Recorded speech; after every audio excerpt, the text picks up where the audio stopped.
book of Exodus, chapter 1. Now these are the names of the children of Israel, which came into Egypt. Every man in his household came with Jacob: Reuben, Simeon, Levi, and Judah, Issachar, Zebulun, and Benjamin, Dan and Naphtali, Gad and Asher.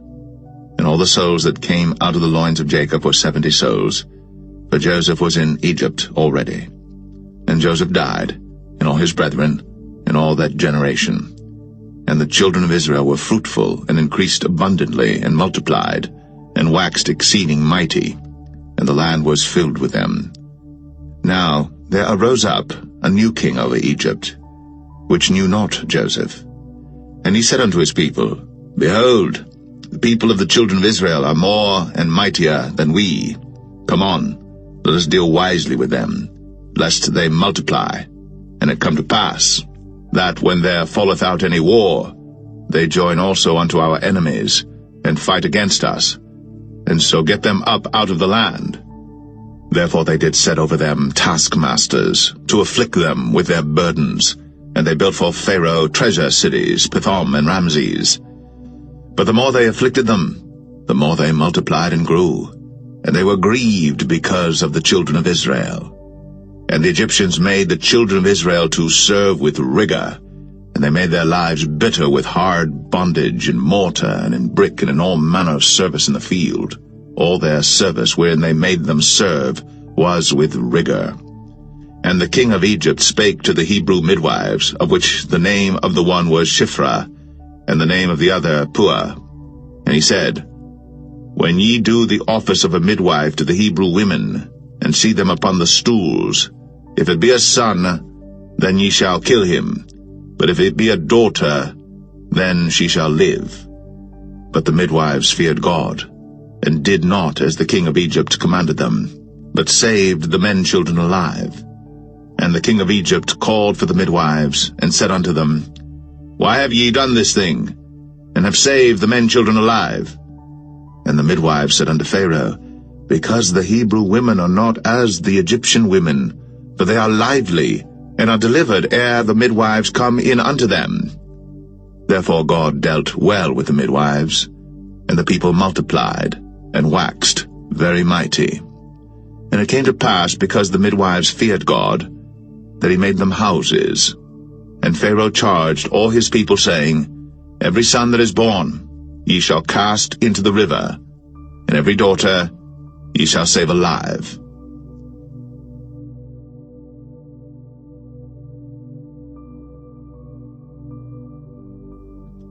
Exodus 2.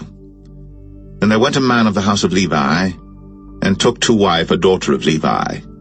And the woman conceived, and bare a son. And when she saw him that he was a goodly child, she hid him 3 months. And when she could not longer hide him, she took for him an ark of bulrushes, and daubed it with slime, and with pitch, and put the child therein. And she laid it in the flags by the river's brink. And his sister stood afar off, to wit what would be done to him. And the daughter of Pharaoh came down to wash herself at the river, and her maidens walked along by the river's side. And when she saw the ark among the flags, she sent her maid to fetch it. And when she had opened it, she saw the child, and behold, the babe wept. And she had compassion on him, and said, This is one of the Hebrews' children. Then said his sister to Pharaoh's daughter, Shall I go and call to thee a nurse of the Hebrew women, that she may nurse the child for thee?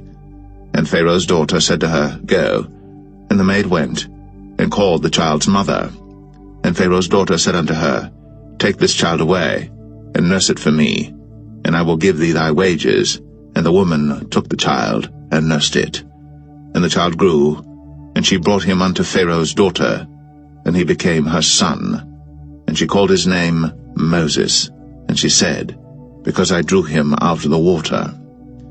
And it came to pass in those days, when Moses was grown, that he went out unto his brethren, and looked on their burdens. And he spied an Egyptian smiting an Hebrew, one of his brethren. And he looked this way and that way. And when he saw that there was no man, he slew the Egyptian, and hid him in the sand. And when he went out the second day, behold, 2 men of the Hebrews strove together, And he said to him that did the wrong, Wherefore smitest thou thy fellow? And he said, Who made thee a prince and a judge over us? Intendest thou to kill me, as thou killedst the Egyptian? And Moses feared, and said, Surely this thing is known. Now when Pharaoh heard this thing, he sought to slay Moses. But Moses fled from the face of Pharaoh, and dwelt in the land of Midian, and he sat down by a well. Now the priest of Midian had 7 daughters, and they came and drew water, and filled the troughs to water their father's flock. And the shepherds came and drove them away. But Moses stood up and helped them, and watered their flock. And when they came to Reuel their father, he said, How is it that ye are come so soon today? And they said, An Egyptian delivered us out of the hand of the shepherds, and also drew water enough for us, and watered the flock. And he said unto his daughters, And where is he? Why is it that ye have left the man? Call him, that he may eat bread. And Moses was content to dwell with the man. And he gave Moses Zipporah his daughter, and she bare him a son. And he called his name Gershom, for he said, I have been a stranger in a strange land. And it came to pass, in process of time, that the king of Egypt died, and the children of Israel sighed by reason of the bondage, and they cried, and their cry came up unto God by reason of the bondage. And God heard their groaning, and God remembered his covenant with Abraham, with Isaac, and with Jacob. And God looked upon the children of Israel, and God had respect unto them.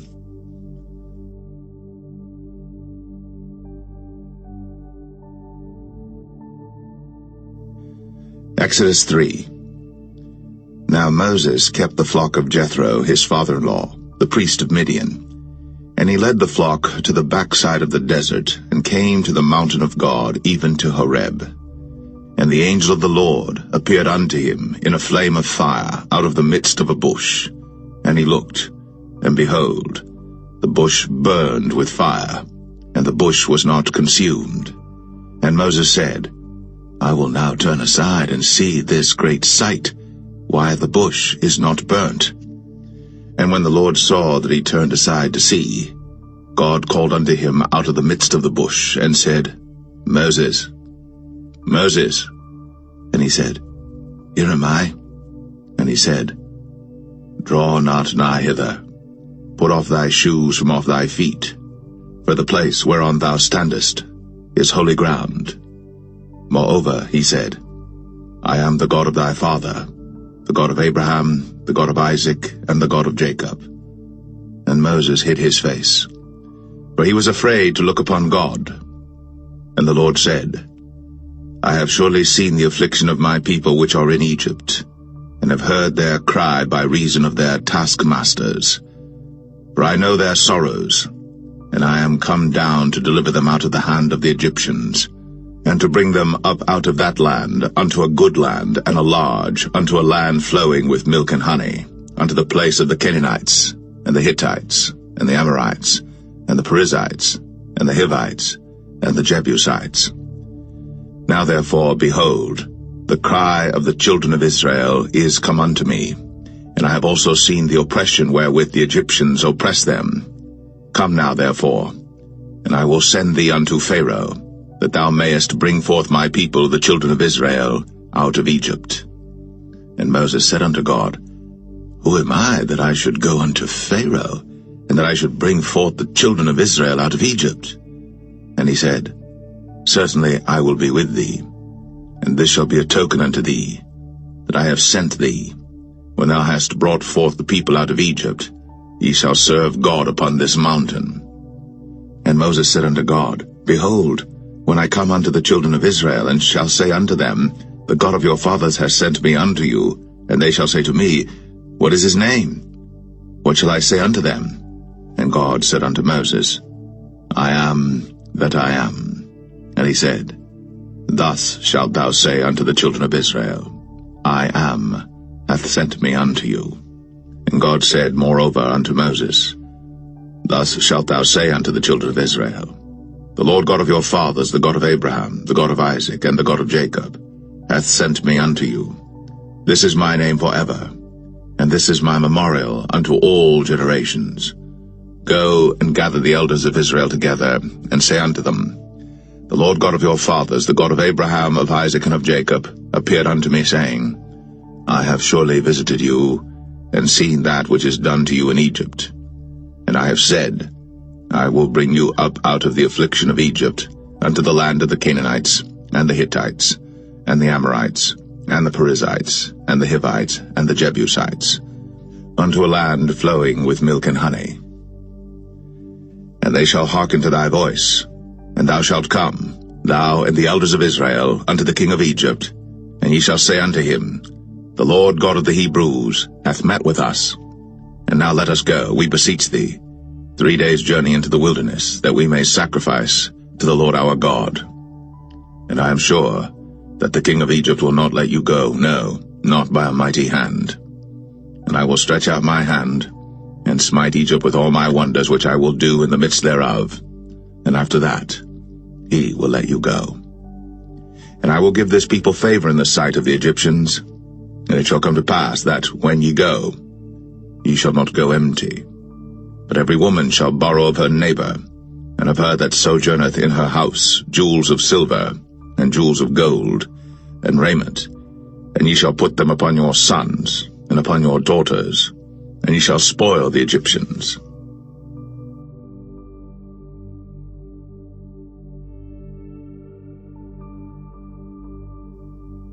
Exodus 4. And Moses answered and said, But behold, they will not believe me, nor hearken unto my voice, but they will say, The Lord hath not appeared unto thee. And the Lord said unto him, What is that in thine hand? And he said, A rod. And he said, Cast it on the ground. And he cast it on the ground, and it became a serpent. And Moses fled from before it. And the Lord said unto Moses, Put forth thine hand, and take it by the tail. And he put forth his hand, and caught it. And it became a rod in his hand, that they may believe that the Lord God of their fathers, the God of Abraham, the God of Isaac, and the God of Jacob, hath appeared unto thee. And the Lord said furthermore unto him, Put now thine hand into thy bosom. And he put his hand into his bosom. And when he took it out, behold, his hand was leprous as snow. And he said, Put thine hand into thy bosom again. And he put his hand into his bosom again, and plucked it out of his bosom. And behold, it was turned again as his other flesh. And it shall come to pass, if they will not believe thee, neither hearken to the voice of the first sign, that they will believe the voice of the latter sign. And it shall come to pass, if they will not believe also these 2 signs, neither hearken unto thy voice, that thou shalt take of the water of the river, and pour it upon the dry land. And the water which thou takest out of the river shall become blood upon the dry land. And Moses said unto the Lord, O my Lord, I am not eloquent, neither heretofore nor since thou hast spoken unto thy servant, but I am slow of speech and of a slow tongue. And the Lord said unto him, Who hath made man's mouth? Or who maketh the dumb, or deaf, or the seeing, or the blind? Have not I the Lord? Now therefore go, and I will be with thy mouth, and teach thee what thou shalt say. And he said, O my Lord, send, I pray thee, by the hand of him whom thou wilt send. And the anger of the Lord was kindled against Moses, and he said, Is not Aaron the Levite thy brother? I know that he can speak well, and also, behold, he cometh forth to meet thee. And when he seeth thee, he will be glad in his heart. And thou shalt speak unto him, and put words in his mouth. And I will be with thy mouth, and with his mouth, and will teach you what ye shall do. And he shall be thy spokesman unto the people, and he shall be, even he shall be to thee instead of a mouth, and thou shalt be to him instead of God. And thou shalt take this rod in thine hand, wherewith thou shalt do signs. And Moses went, and returned to Jethro his father-in-law, and said unto him, Let me go, I pray thee, and return unto my brethren which are in Egypt, and see whether they be yet alive. And Jethro said to Moses, Go in peace. And the Lord said unto Moses in Midian, Go, return into Egypt, for all the men are dead which sought thy life.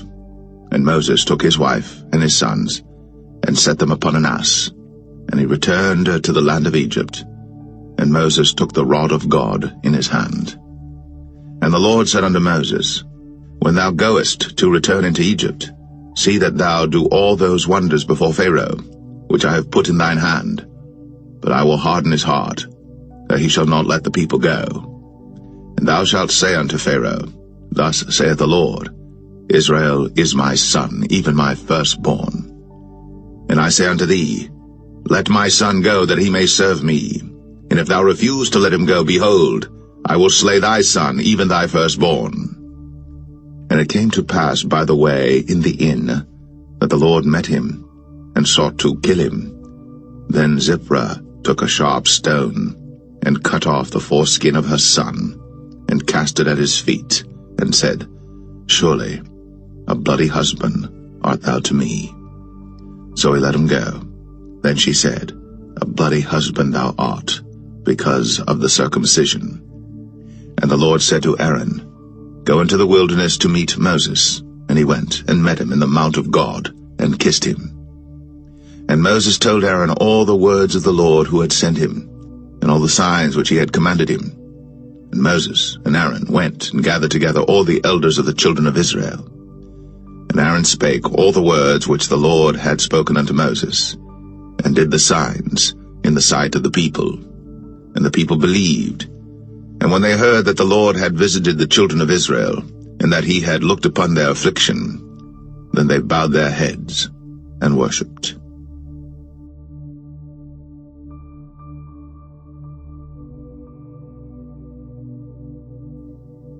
Exodus 5. And afterward Moses and Aaron went in, and told Pharaoh, Thus saith the Lord God of Israel, Let my people go, that they may hold a feast unto me in the wilderness. And Pharaoh said, Who is the Lord that I should obey his voice to let Israel go? I know not the Lord, neither will I let Israel go. And they said, The God of the Hebrews hath met with us. Let us go, we pray thee, 3 days' journey into the desert, and sacrifice unto the Lord our God, lest he fall upon us with pestilence, or with the sword.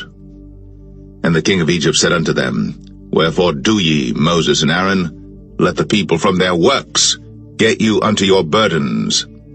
And Pharaoh said, Behold, the people of the land now are many, and ye make them rest from their burdens.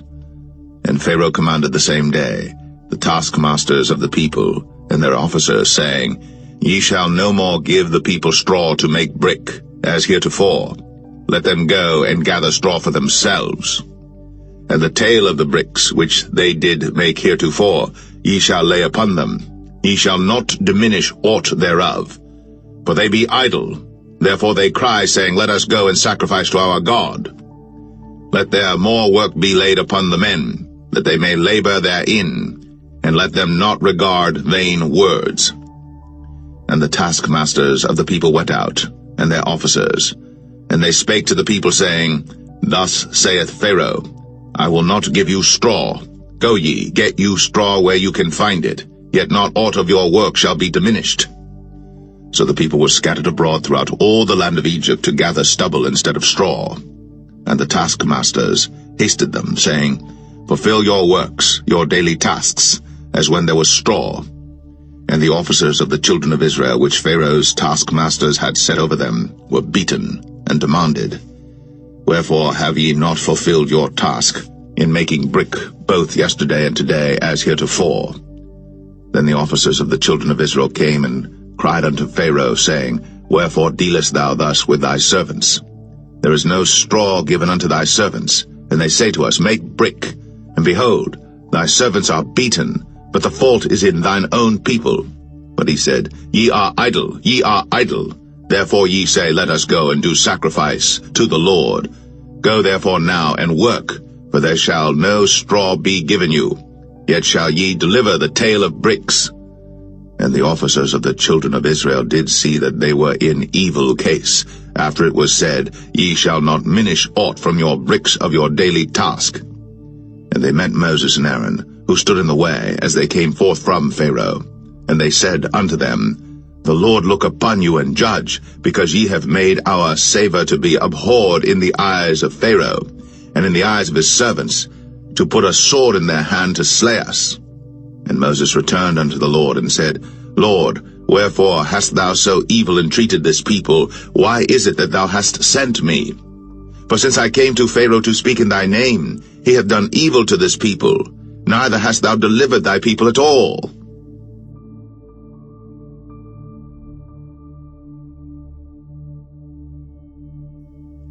Exodus 6. Then the Lord said unto Moses, Now shalt thou see what I will do to Pharaoh. For with a strong hand shall he let them go, and with a strong hand shall he drive them out of his land. And God spake unto Moses, and said unto him, I am the Lord. And I appeared unto Abraham, unto Isaac, and unto Jacob, by the name of God Almighty, but by my name Jehovah was I not known to them. And I have also established my covenant with them, to give them the land of Canaan, the land of their pilgrimage, wherein they were strangers. And I have also heard the groaning of the children of Israel, whom the Egyptians keep in bondage, and I have remembered my covenant. Wherefore say unto the children of Israel, I am the Lord, and I will bring you out from under the burdens of the Egyptians, and I will rid you out of their bondage, and I will redeem you with a stretched out arm and with great judgments. And I will take you to me for a people, and I will be to you a God, and ye shall know that I am the Lord your God, which bringeth you out from under the burdens of the Egyptians. And I will bring you in unto the land, concerning the which I did swear to give it to Abraham, to Isaac, and to Jacob, and I will give it you for an heritage. I am the Lord. And Moses spake so unto the children of Israel, but they hearkened not unto Moses for anguish of spirit, and for cruel bondage. And the Lord spake unto Moses, saying, Go in, speak unto Pharaoh king of Egypt, that he let the children of Israel go out of his land. And Moses spake before the Lord, saying, Behold, the children of Israel have not hearkened unto me. How then shall Pharaoh hear me, who am of uncircumcised lips? And the Lord spake unto Moses and unto Aaron, and gave them a charge unto the children of Israel, and unto Pharaoh king of Egypt, to bring the children of Israel out of the land of Egypt. These be the heads of their fathers' houses, the sons of Reuben, the firstborn of Israel, Hanok and Palu, Hezron and Carmi. These be the families of Reuben. And the sons of Simeon, Jemuel and Jamin, and Ohad and Jachin, and Zohar and Shaul the son of a Canaanitish woman. These are the families of Simeon. And these are the names of the sons of Levi according to their generations, Gershon and Kohath and Merari. And the years of the life of Levi were 137 years. The sons of Gershon, Libni and Shimei, according to their families. And the sons of Kohath, Amram and Izhar, and Hebron and Uzziel. And the years of the life of Kohath were 133 years. And the sons of Merari, Mahalai and Mushai. These are the families of Levi according to their generations. And Amram took him Jochebed, his father's sister, to wife, and she bare him, Aaron and Moses. And the years of the life of Amram were 137 years. And the sons of Izhar, Korah and Nepheg and Zichri. And the sons of Uzziel, Mishael and Elzaphan and Zithri. And Aaron took him Elisheba, daughter of Aminadab, sister of Nahshon, to wife, and she bare him Nadab and Abihu, Eleazar and Ithamar. And the sons of Korah, Asir and Elkanah and Abiasaph. These are the families of the Korhites. And Eleazar, Aaron's son, took him one of the daughters of Putiel to wife, and she bare him Phinehas. These are the heads of the fathers of the Levites according to their families. These are that Aaron and Moses, to whom the Lord said, Bring out the children of Israel from the land of Egypt, according to their armies. These are they which spake to Pharaoh king of Egypt, to bring out the children of Israel from Egypt. These are that Moses and Aaron. And it came to pass on the day when the Lord spake unto Moses in the land of Egypt, that the Lord spake unto Moses, saying, I am the Lord. Speak thou unto Pharaoh king of Egypt all that I say unto thee. And Moses said before the Lord, Behold, I am of uncircumcised lips, and how shall Pharaoh hearken unto me?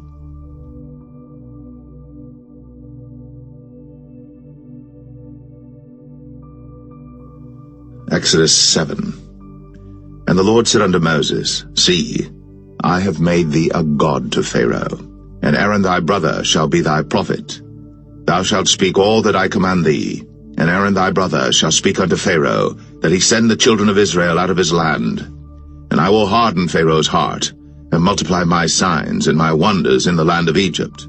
But Pharaoh shall not hearken unto you, that I may lay my hand upon Egypt, and bring forth mine armies and my people the children of Israel out of the land of Egypt by great judgments. And the Egyptians shall know that I am the Lord, when I stretch forth mine hand upon Egypt, and bring out the children of Israel from among them. And Moses and Aaron did as the Lord commanded them, so did they. And Moses was 80 years old, and Aaron 83 years old, when they spake unto Pharaoh. And the Lord spake unto Moses and unto Aaron, saying, When Pharaoh shall speak unto you, saying, Show a miracle for you, then thou shalt say unto Aaron, Take thy rod, and cast it before Pharaoh, and it shall become a serpent. And Moses and Aaron went in unto Pharaoh, and they did so as the Lord had commanded. And Aaron cast down his rod before Pharaoh, and before his servants, and it became a serpent. Then Pharaoh also called the wise men and the sorcerers. Now the magicians of Egypt they also did in like manner with their enchantments. For they cast down every man his rod, and they became serpents. But Aaron's rod swallowed up their rods. And he hardened Pharaoh's heart, that he hearkened not unto them, as the Lord had said. And the Lord said unto Moses, Pharaoh's heart is hardened, he refuseth to let the people go. Get thee unto Pharaoh in the morning. Lo, he goeth out unto the water, and thou shalt stand by the river's brink against he come. And the rod which was turned to a serpent shalt thou take in thine hand. And thou shalt say unto him, The Lord God of the Hebrews hath sent me unto thee, saying, Let my people go, that they may serve me in the wilderness. And behold, hitherto thou wouldest not hear. Thus saith the Lord, In this thou shalt know that I am the Lord. Behold, I will smite with the rod that is in mine hand upon the waters which are in the river, and they shall be turned to blood. And the fish that is in the river shall die, and the river shall stink, and the Egyptians shall loathe to drink of the water of the river. And the Lord spake unto Moses, Say unto Aaron, Take thy rod, and stretch out thine hand upon the waters of Egypt, upon their streams, upon their rivers, and upon their ponds, and upon all their pools of water, that they may become blood, and that there may be blood throughout all the land of Egypt, both in vessels of wood and in vessels of stone. And Moses and Aaron did so, as the Lord commanded. And he lifted up the rod, and smote the waters that were in the river, in the sight of Pharaoh, and in the sight of his servants, and all the waters that were in the river were turned to blood. And the fish that was in the river died, and the river stank, and the Egyptians could not drink of the water of the river, and there was blood throughout all the land of Egypt. And the magicians of Egypt did so with their enchantments, and Pharaoh's heart was hardened, neither did he hearken unto them, as the Lord had said. And Pharaoh turned and went into his house, neither did he set his heart to this also. And all the Egyptians digged around about the river for water to drink, but they could not drink of the water of the river. And 7 days were fulfilled.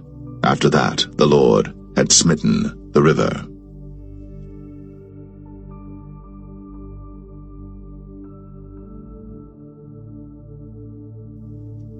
Exodus 8. And the Lord spake unto Moses, Go unto Pharaoh, and say unto him, Thus saith the Lord, Let my people go, that they may serve me. And if thou refuse to let them go, behold, I will smite all thy borders with frogs, and the river shall bring forth frogs abundantly, which shall go up and come into thine house, and into thy bedchamber, and upon thy bed, and into the house of thy servants, and upon thy people, and into thine ovens, and into thy kneading troughs. And the frogs shall come up both on thee, and upon thy people, and upon all thy servants. And the Lord spake unto Moses, Say unto Aaron, Stretch forth thine hand with thy rod over the streams, over the rivers, and over the ponds, and cause frogs to come up upon the land of Egypt. And Aaron stretched out his hand over the waters of Egypt, and the frogs came up, and covered the land of Egypt. And the magicians did so with their enchantments, and brought up frogs upon the land of Egypt. Then Pharaoh called for Moses and Aaron, and said, Entreat the Lord, that he may take away the frogs from me, and from my people, and I will let the people go, that they may do sacrifice unto the Lord. And Moses said unto Pharaoh, Glory over me. When shall I entreat for thee, and for thy servants, and for thy people, to destroy the frogs from thee, and thy houses, that they may remain in the river only? And he said, Tomorrow. And he said, Be it according to thy word, that thou mayest know that there is none like unto the Lord our God. And the frogs shall depart from thee, and from thy houses, and from thy servants, and from thy people. They shall remain in the river only. And Moses and Aaron went out from Pharaoh, and Moses cried unto the Lord because of the frogs, which he had brought against Pharaoh. And the Lord did according to the word of Moses, and the frogs died out of the houses, out of the villages, and out of the fields. And they gathered them together upon heaps, and the land stank. But when Pharaoh saw that there was respite, he hardened his heart, and hearkened not unto them, as the Lord had said. And the Lord said unto Moses, Say unto Aaron, Stretch out thy rod, and smite the dust of the land, that it may become lice throughout all the land of Egypt. And they did so. For Aaron stretched out his hand with his rod, and smote the dust of the earth, and it became lice in man and in beast. All the dust of the land became lice throughout all the land of Egypt. And the magicians did so with their enchantments to bring forth lice, but they could not, so there were lice upon man and upon beast. Then the magicians said unto Pharaoh, This is the finger of God. And Pharaoh's heart was hardened, and he hearkened not unto them, as the Lord had said. And the Lord said unto Moses, Rise up early in the morning, and stand before Pharaoh. Lo, he cometh forth to the water. And say unto him, Thus saith the Lord, Let my people go, that they may serve me. Else, if thou wilt not let my people go, behold, I will send swarms of flies upon thee, and upon thy servants, and upon thy people, and into thy houses, and the houses of the Egyptians shall be full of swarms of flies, and also the ground whereon they are. And I will sever in that day the land of Goshen, in which my people dwell, that no swarms of flies shall be there, to the end thou mayest know that I am the Lord in the midst of the earth. And I will put a division between my people and thy people. Tomorrow shall this sign be. And the Lord did so. And there came a grievous swarm of flies into the house of Pharaoh, and into his servants' houses, and into all the land of Egypt. The land was corrupted by reason of the swarm of flies. And Pharaoh called for Moses and for Aaron, and said, Go ye, sacrifice to your God in the land. And Moses said, It is not meet so to do, for we shall sacrifice the abomination of the Egyptians to the Lord our God. Lo, shall we sacrifice the abomination of the Egyptians before their eyes? And will they not stone us? We will go 3 days' journey into the wilderness, and sacrifice to the Lord our God, as he shall command us. And Pharaoh said, I will let you go, that ye may sacrifice to the Lord your God in the wilderness. Only ye shall not go very far away. Entreat for me. And Moses said, Behold, I go out from thee, and I will entreat the Lord that the swarms of flies may depart from Pharaoh, from his servants, and from his people tomorrow. But let not Pharaoh deal deceitfully any more, not letting the people go to sacrifice to the Lord. And Moses went out from Pharaoh, and entreated the Lord. And the Lord did according to the word of Moses, and he removed the swarms of flies from Pharaoh, from his servants, and from his people. There remained not one. And Pharaoh hardened his heart at this time also, neither would he let the people go.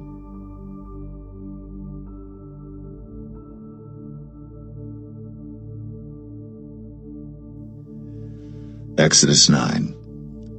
Then the Lord said unto Moses, Go in unto Pharaoh, and tell him, Thus saith the Lord God of the Hebrews, Let my people go, that they may serve me. For if thou refuse to let them go, and wilt hold them still, behold, the hand of the Lord is upon thy cattle which is in the field, upon the horses, upon the asses, upon the camels, upon the oxen, and upon the sheep.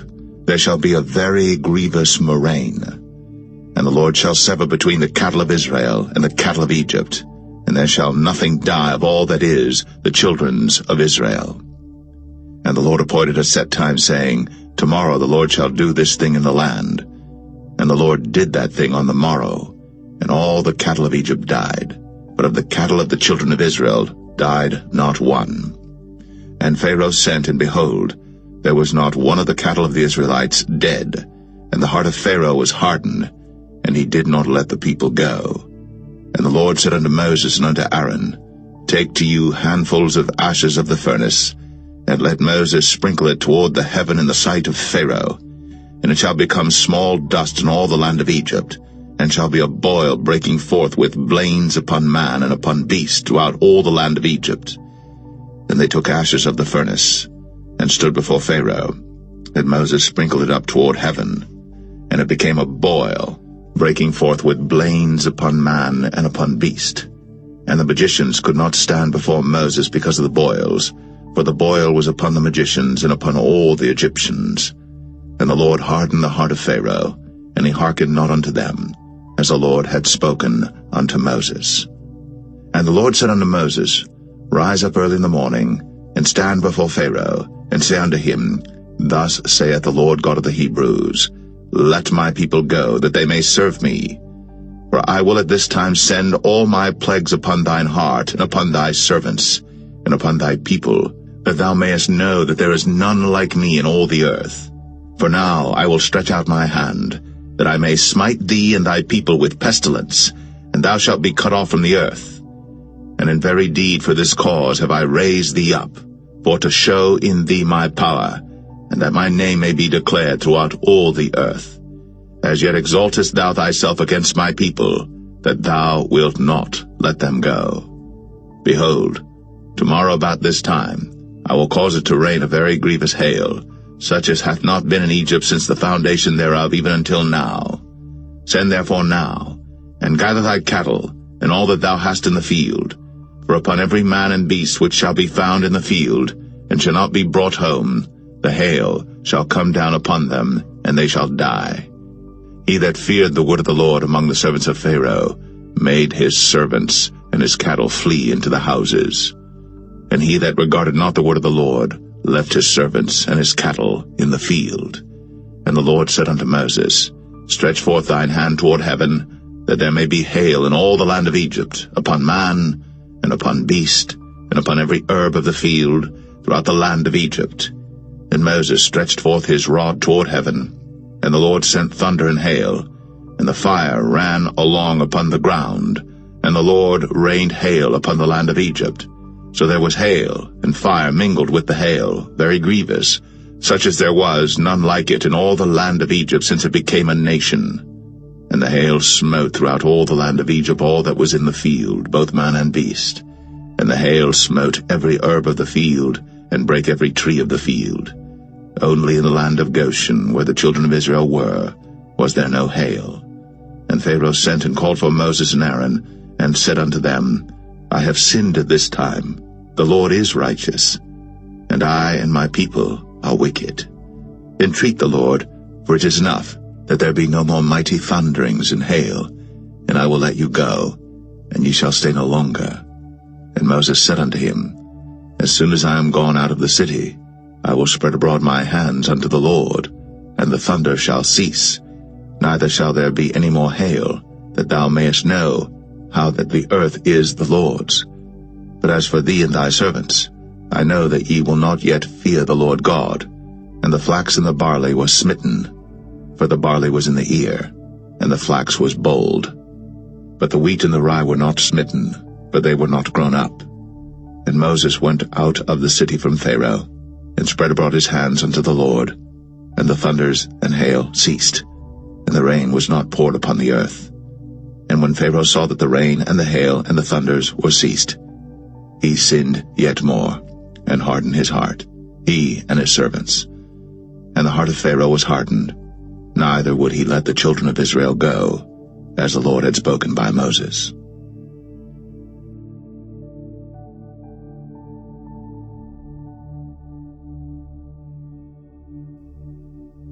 Exodus 10. And the Lord said unto Moses, Go in unto Pharaoh, for I have hardened his heart, and the heart of his servants, that I might show these my signs before him, and that thou mayest tell in the ears of thy son, and of thy son's son, what things I have wrought in Egypt, and my signs which I have done among them, that ye may know how that I am the Lord. And Moses and Aaron came in unto Pharaoh, and said unto him, Thus saith the Lord God of the Hebrews, How long wilt thou refuse to humble thyself before me? Let my people go, that they may serve me. Else, if thou refuse to let my people go, behold, tomorrow will I bring the locusts into thy coast, and they shall cover the face of the earth, that one cannot be able to see the earth. And they shall eat the residue of that which is escaped, which remaineth unto you from the hail, and shall eat every tree which groweth for you out of the field. And they shall fill thy houses, and the houses of all thy servants, and the houses of all the Egyptians, which neither thy fathers nor thy fathers' fathers have seen, since the day that they were upon the earth unto this day. And he turned himself, and went out from Pharaoh. And Pharaoh's servants said unto him, How long shall this man be a snare unto us? Let the men go, that they may serve the Lord their God. Knowest thou not yet that Egypt is destroyed? And Moses and Aaron were brought again unto Pharaoh, and he said unto them, Go, serve the Lord your God. But who are they that shall go? And Moses said, We will go with our young and with our old, with our sons and with our daughters, with our flocks and with our herds will we go, for we must hold a feast unto the Lord. And he said unto them, Let the Lord be so with you, as I will let you go, and your little ones. Look to it, for evil is before you. Not so. Go now, ye that are men, and serve the Lord, for that ye did desire. And they were driven out from Pharaoh's presence. And the Lord said unto Moses, Stretch out thine hand over the land of Egypt for the locusts, that they may come up upon the land of Egypt, and eat every herb of the land, even all that the hail hath left. And Moses stretched forth his rod over the land of Egypt, and the Lord brought an east wind upon the land all that day, and all that night. And when it was morning, the east wind brought the locusts. And the locusts went up over all the land of Egypt, and rested in all the coasts of Egypt. Very grievous were they. Before them there were no such locusts as they, neither after them shall be such. For they covered the face of the whole earth, so that the land was darkened. And they did eat every herb of the land, and all the fruit of the trees which the hail had left. And there remained not any green thing in the trees, or in the herbs of the field, through all the land of Egypt. Then Pharaoh called for Moses and Aaron in haste, and he said, I have sinned against the Lord your God and against you. Now therefore forgive, I pray thee, my sin only this once, and entreat the Lord your God, that he may take away from me this death only. And he went out from Pharaoh, and entreated the Lord. And the Lord turned a mighty strong west wind, which took away the locusts, and cast them into the Red Sea. There remained not one locust in all the coasts of Egypt. But the Lord hardened Pharaoh's heart, so that he would not let the children of Israel go. And the Lord said unto Moses, Stretch out thine hand toward heaven, that there may be darkness over the land of Egypt, even darkness which may be felt. And Moses stretched forth his hand toward heaven, and there was a thick darkness in all the land of Egypt 3 days. They saw not one another, neither rose any from his place for 3 days. But all the children of Israel had light in their dwellings. And Pharaoh called unto Moses and said, Go ye, serve the Lord.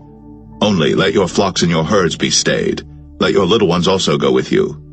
And Moses said, Thou must give us also sacrifices and burnt offerings, that we may sacrifice unto the Lord our God. Our cattle also shall go with us. There shall not an hoof be left behind, for thereof must we take to serve the Lord our God, and we know not with what we must serve the Lord until we come thither. But the Lord hardened Pharaoh's heart, and he would not let them go. And Pharaoh said unto him, Get thee from me, take heed to thyself, see my face no more, for in that day thou seest my face, thou shalt die. And Moses said, Thou hast spoken well. I will see thy face again no more.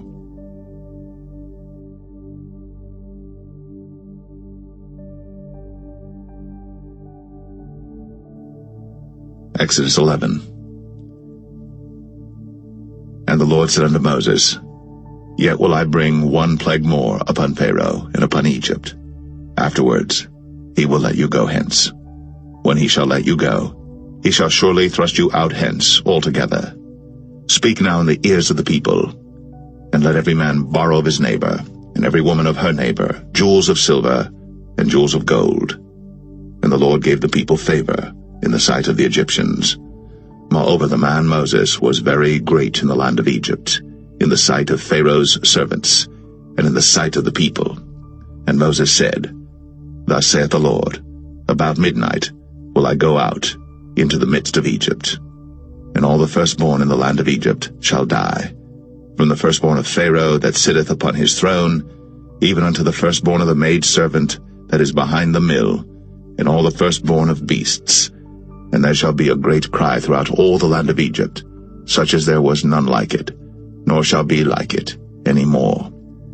But against any of the children of Israel shall not a dog move his tongue, against man or beast, that ye may know how that the Lord doth put a difference between the Egyptians and Israel. And all these thy servants shall come down unto me, and bow down themselves unto me, saying, Get thee out, and all the people that follow thee, and after that I will go out. And he went out from Pharaoh in a great anger. And the Lord said unto Moses, Pharaoh shall not hearken unto you, that my wonders may be multiplied in the land of Egypt. And Moses and Aaron did all these wonders before Pharaoh. And the Lord hardened Pharaoh's heart, so that he would not let the children of Israel go out of his land.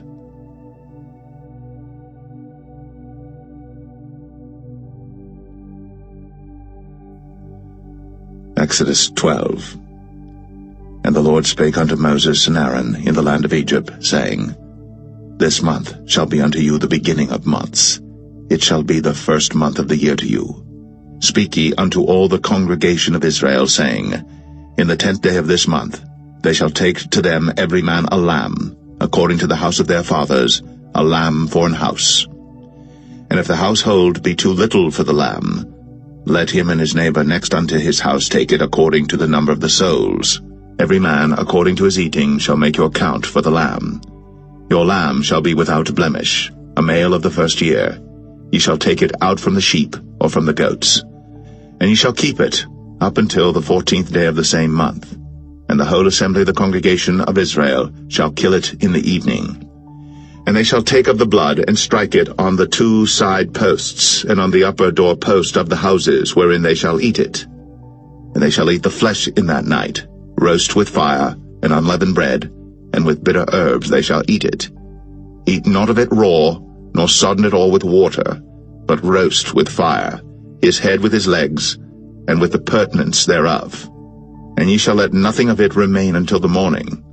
And that which remaineth of it until the morning ye shall burn with fire. And thus shall ye eat it, with your loins girded, your shoes on your feet, and your staff in your hand. And ye shall eat it in haste.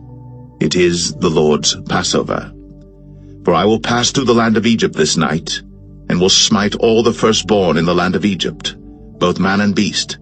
And against all the gods of Egypt I will execute judgment. I am the Lord. And the blood shall be to you for a token upon the houses where ye are. And when I see the blood, I will pass over you, and the plague shall not be upon you to destroy you, when I smite the land of Egypt. And this day shall be unto you for a memorial. And ye shall keep it a feast to the Lord throughout your generations. Ye shall keep it a feast by an ordinance forever. 7 days shall ye eat unleavened bread. Even the first day ye shall put away leaven out of your houses.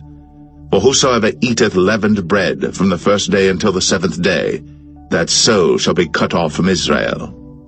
And in the first day there shall be an holy convocation, and in the 7th day there shall be an holy convocation to you. No manner of work shall be done in them, save that which every man must eat, that only may be done of you. And ye shall observe the feast of unleavened bread. For in this selfsame day have I brought your armies out of the land of Egypt. Therefore shall ye observe this day in your generations by an ordinance forever. In the 1st month, on the 14th day of the month at even, Ye shall eat unleavened bread, until the 21st day of the month at even. 7 days shall there be no leaven found in your houses. For whosoever eateth that which is leavened, even that soul shall be cut off from the congregation of Israel, whether he be a stranger or born in the land. Ye shall eat nothing leavened. In all your habitations shall ye eat unleavened bread. Then Moses called for all the elders of Israel, and said unto them, Draw out, and take you a lamb according to your families, and kill the Passover.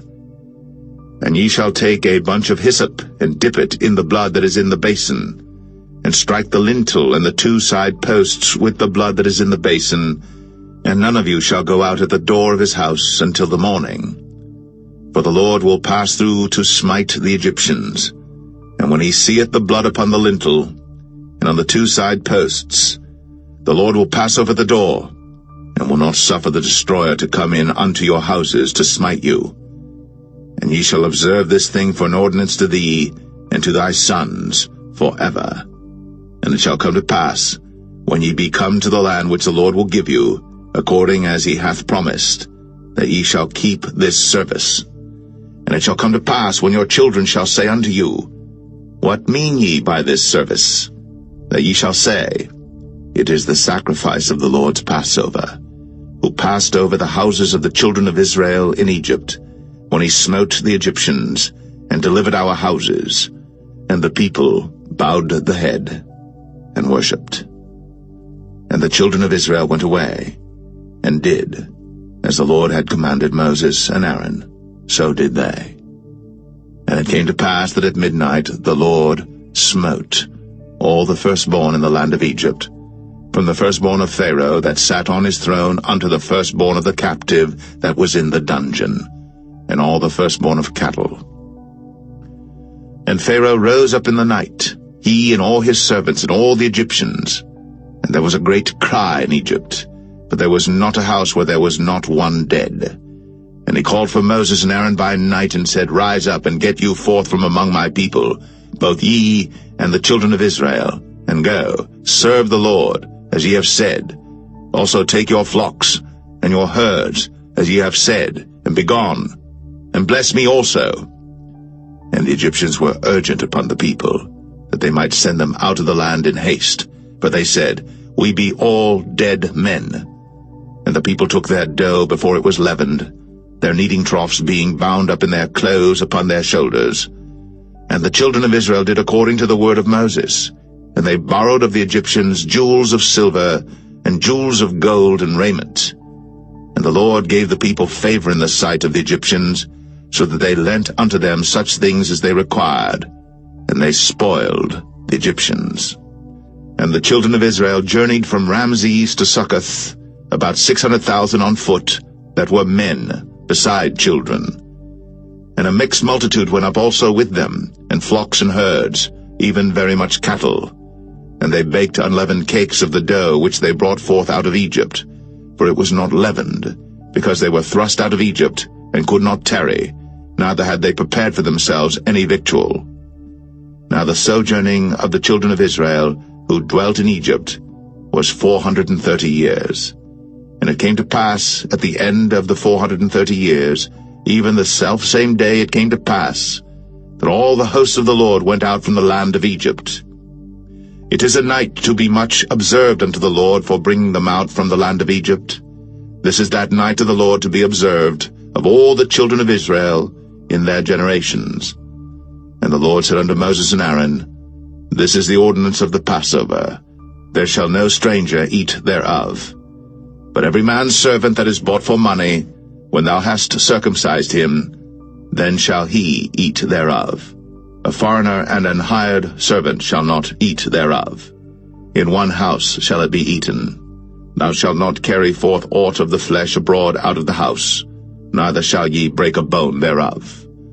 All the congregation of Israel shall keep it. And when a stranger shall sojourn with thee, and will keep the Passover to the Lord, let all his males be circumcised, and then let him come near and keep it. And he shall be as one that is born in the land. For no uncircumcised person shall eat thereof. One law shall be to him that is homeborn, and unto the stranger that sojourneth among you. Thus did all the children of Israel. As the Lord commanded Moses and Aaron, so did they. And it came to pass the selfsame day, that the Lord did bring the children of Israel out of the land of Egypt by their armies.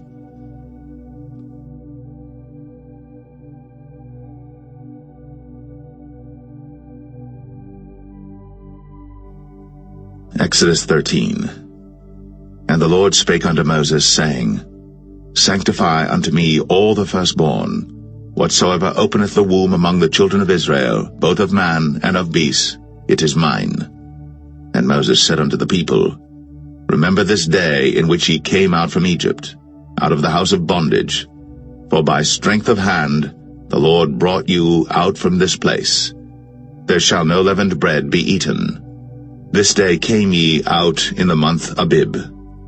And it shall be, when the Lord shall bring thee into the land of the Canaanites, and the Hittites, and the Amorites, and the Hivites, and the Jebusites, which he sware unto thy fathers to give thee, a land flowing with milk and honey, that thou shalt keep this service in this month.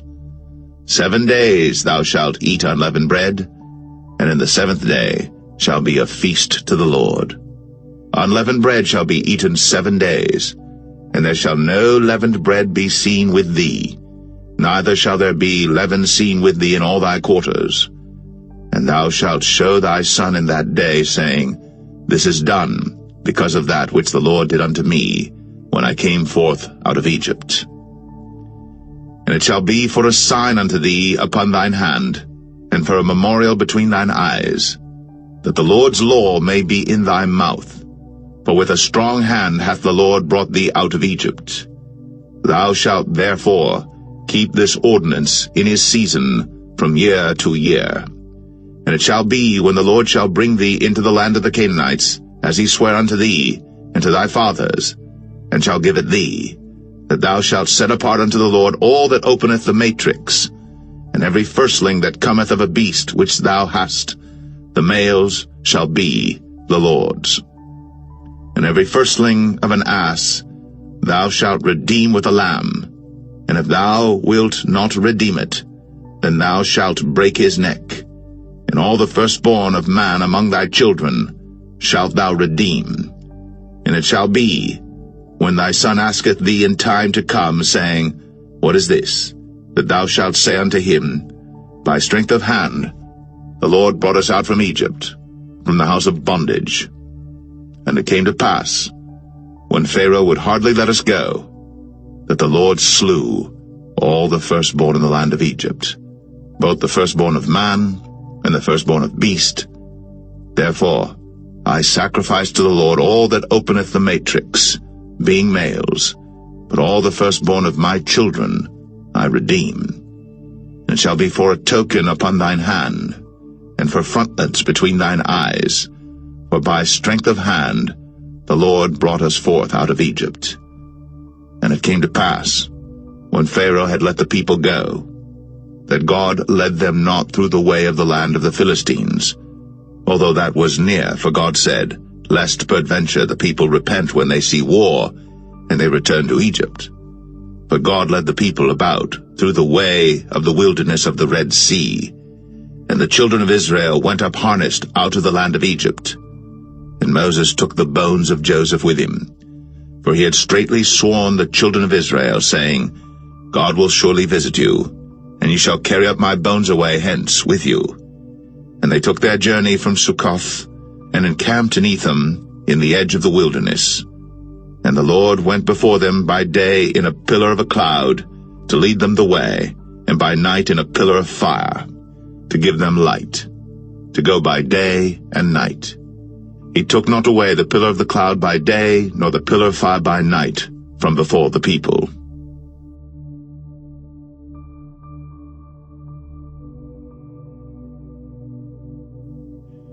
Exodus 14. And the Lord spake unto Moses, saying, Speak unto the children of Israel, that they turn and encamp before Pi-hahiroth, between Migdol and the sea, over against Baal-zephon. Before it shall ye encamp by the sea. For Pharaoh will say of the children of Israel, They are entangled in the land. The wilderness hath shut them in. And I will harden Pharaoh's heart, that he shall follow after them. And I will be honored upon Pharaoh, and upon all his host, that the Egyptians may know that I am the Lord. And they did so. And it was told the king of Egypt that the people fled, and the heart of Pharaoh and of his servants was turned against the people, and they said, Why have we done this, that we have let Israel go from serving us? And he made ready his chariot, and took his people with him. And he took 600 chosen chariots, and all the chariots of Egypt, and captains over every one of them. And the Lord hardened the heart of Pharaoh king of Egypt, and he pursued after the children of Israel. And the children of Israel went out with an high hand. But the Egyptians pursued after them, all the horses and chariots of Pharaoh, and his horsemen and his army, and overtook them encamping by the sea, beside Pi-hahiroth, before Baal-Zephon. And when Pharaoh drew nigh, the children of Israel lifted up their eyes, and behold, the Egyptians marched after them, and they were sore afraid. And the children of Israel cried out unto the Lord, and they said unto Moses, Because there were no graves in Egypt, hast thou taken us away to die in the wilderness? Wherefore hast thou dealt thus with us, to carry us forth out of Egypt? Is not this the word that we did tell thee in Egypt, saying, Let us alone, that we may serve the Egyptians? For it had been better for us to serve the Egyptians, than that we should die in the wilderness. And Moses said unto the people, Fear ye not, stand still, and see the salvation of the Lord, which he will show to you today. For the Egyptians whom ye have seen today, ye shall see them again no more forever. The Lord shall fight for you, and ye shall hold your peace. And the Lord said unto Moses, Wherefore criest thou unto me? Speak unto the children of Israel, that they go forward. But lift thou up thy rod, and stretch out thine hand over the sea, and divide it. And the children of Israel shall go on dry ground through the midst of the sea. And I, behold, I will harden the hearts of the Egyptians, and they shall follow them. And I will get me honor upon Pharaoh, and upon all his host, upon his chariots, and upon his horsemen. And the Egyptians shall know that I am the Lord, when I have gotten me honor upon Pharaoh, upon his chariots, and upon his horsemen. And the angel of God, which went before the camp of Israel, removed, and went behind them. And the pillar of the cloud went from before their face, and stood behind them. And it came between the camp of the Egyptians and the camp of Israel. And it was a cloud and darkness to them, but it gave light by night to these, so that the one came not near the other all the night. And Moses stretched out his hand over the sea, and the Lord caused the sea to go back by a strong east wind all that night, and made the sea dry land, and the waters were divided. And the children of Israel went into the midst of the sea upon the dry ground, and the waters were a wall unto them on their right hand and on their left. And the Egyptians pursued, and went in after them to the midst of the sea, even all Pharaoh's horses, his chariots, and his horsemen.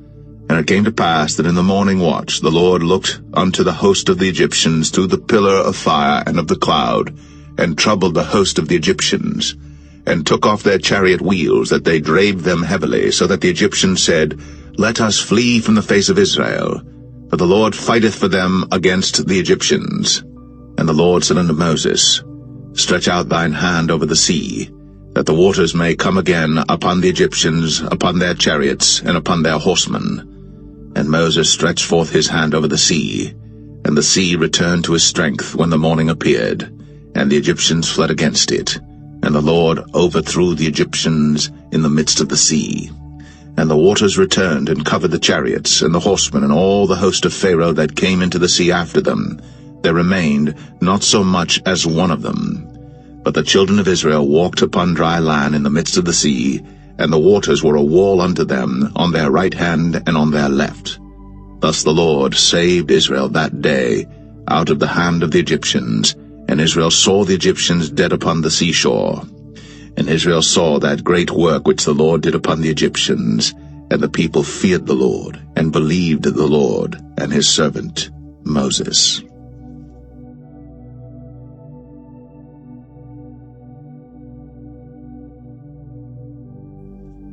Exodus 15. Then sang Moses and the children of Israel this song unto the Lord, and spake, saying, I will sing unto the Lord, for he hath triumphed gloriously. The horse and his rider hath he thrown into the sea. The Lord is my strength and song, and he is become my salvation. He is my God, and I will prepare him an habitation, my father's God, and I will exalt him. The Lord is a man of war, the Lord is his name. Pharaoh's chariots and his host hath he cast into the sea. His chosen captains also are drowned in the Red Sea. The depths have covered them, they sank into the bottom as a stone. Thy right hand, O Lord, is become glorious in power. Thy right hand, O Lord, hath dashed in pieces the enemy. And in the greatness of thine excellency thou hast overthrown them that rose up against thee. Thou sentest forth thy wrath, which consumed them as stubble. And with the blast of thy nostrils the waters were gathered together. The floods stood upright as an heap, and the depths were congealed in the heart of the sea. The enemy said, I will pursue, I will overtake, I will divide the spoil. My lust shall be satisfied upon them. I will draw my sword, my hand shall destroy them. Thou didst blow with thy wind, the sea covered them. They sank as lead in the mighty waters. Who is like unto thee, O Lord, among the gods? Who is like thee, glorious in holiness, fearful in praises, doing wonders? Thou stretchest out thy right hand, the earth swallowed them. Thou in thy mercy hast led forth the people which thou hast redeemed. Thou hast guided them in thy strength unto thy holy habitation. The people shall hear and be afraid. Sorrow shall take hold on the inhabitants of Palestina. Then the dukes of Edom shall be amazed. The mighty men of Moab, trembling, shall take hold upon them. All the inhabitants of Canaan shall melt away. Fear and dread shall fall upon them. By the greatness of thine arm they shall be as still as a stone, till thy people pass over, O Lord, till the people pass over, which thou hast purchased.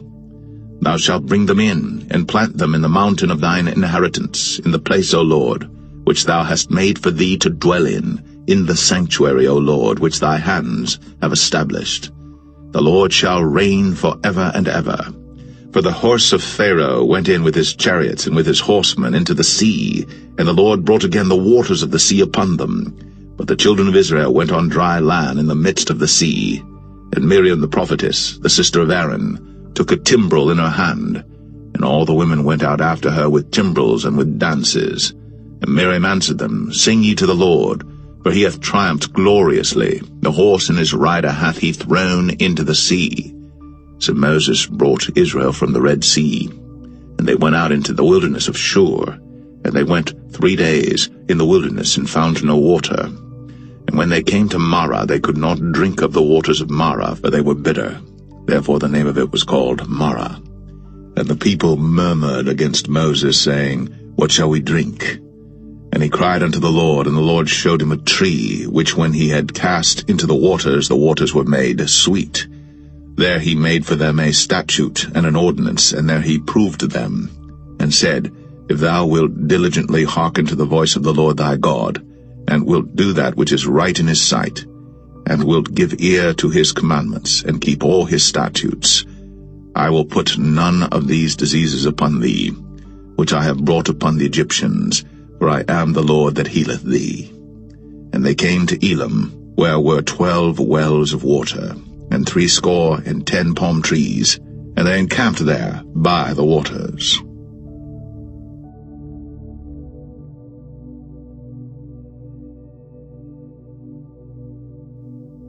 Exodus 16.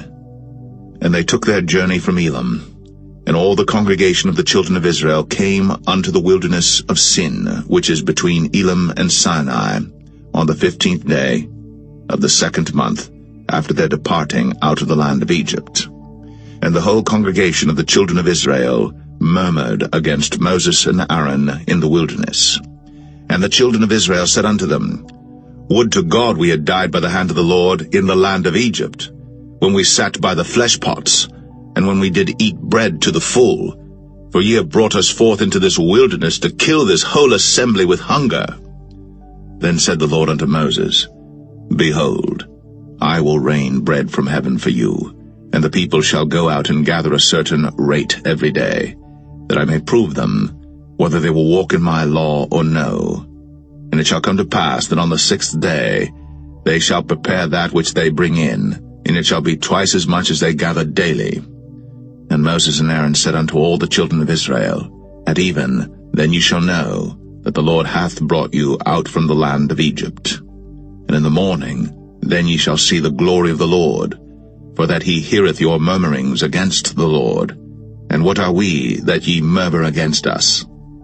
And Moses said, This shall be when the Lord shall give you in the evening flesh to eat, and in the morning bread to the full, for that the Lord heareth your murmurings, which ye murmur against him.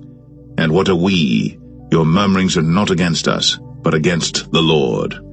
And Moses spake unto Aaron, Say unto all the congregation of the children of Israel, Come near before the Lord, for he hath heard your murmurings.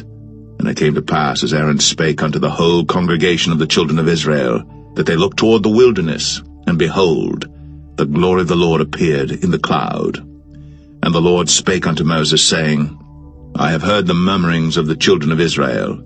Speak unto them, saying, At even ye shall eat flesh, and in the morning ye shall be filled with bread, and ye shall know that I am the Lord your God. And it came to pass, that at even the quails came up and covered the camp, and in the morning the dew lay round about the host. And when the dew that lay was gone up, behold, upon the face of the wilderness there lay a small round thing, as small as the hoarfrost on the ground. And when the children of Israel saw it, they said one to another, It is manna, for they wist not what it was. And Moses said unto them, This is the bread which the Lord hath given you to eat. This is the thing which the Lord hath commanded. Gather of it every man according to his eating, an omer for every man according to the number of your persons. Take ye every man for them which are in his tents. And the children of Israel did so, and gathered some more, some less. And when they did meet it with an omer, he that gathered much had nothing over, and he that gathered little had no lack. They gathered every man according to his eating. And Moses said, Let no man leave of it till the morning. Notwithstanding they hearkened not unto Moses, but some of them left of it until the morning, and it bred worms, and stank. And Moses was wroth with them. And they gathered it every morning, every man according to his eating. And when the sun waxed hot, it melted. And it came to pass, that on the 6th day they gathered twice as much bread, 2 omers for one man. And all the rulers of the congregation came, and told Moses. And he said unto them, This is that which the Lord hath said. Tomorrow is the rest of the holy Sabbath unto the Lord. Bake that which ye shall bake today, and seethe that ye will seethe, and that which remaineth over lay up for you to be kept until the morning. And they laid it up till the morning, as Moses bade, and it did not stink, neither was there any worm therein. And Moses said, Eat that today, for today is a Sabbath unto the Lord. Today ye shall not find it in the field. 6 days ye shall gather it, for on the 7th day, which is the Sabbath, in it there shall be none. And it came to pass that there went out some of the people on the 7th day for to gather, and they found none. And the Lord said unto Moses, How long refuse ye to keep my commandments and my laws? See, for that the Lord hath given you the Sabbath. Therefore he giveth you on the 6th day the bread of 2 days. Abide ye every man in his place. Let no man go out of his place on the 7th day. So the people rested on the 7th day. And the house of Israel called the name thereof manna. And it was like coriander seed, white, and the taste of it was like wafers made with honey. And Moses said, This is the thing which the Lord commandeth. Fill an omer of it to be kept for your generations, that they may see the bread wherewith I have fed you in the wilderness, when I brought you forth from the land of Egypt. And Moses said unto Aaron, Take a pot, and put an omer full of manna therein, and lay it up before the Lord, to be kept for your generations. As the Lord commanded Moses, so Aaron laid it up before the testimony to be kept. And the children of Israel did eat manna 40 years, until they came to a land inhabited. They did eat manna until they came unto the borders of the land of Canaan. Now an omer is the 10th part of an ephah.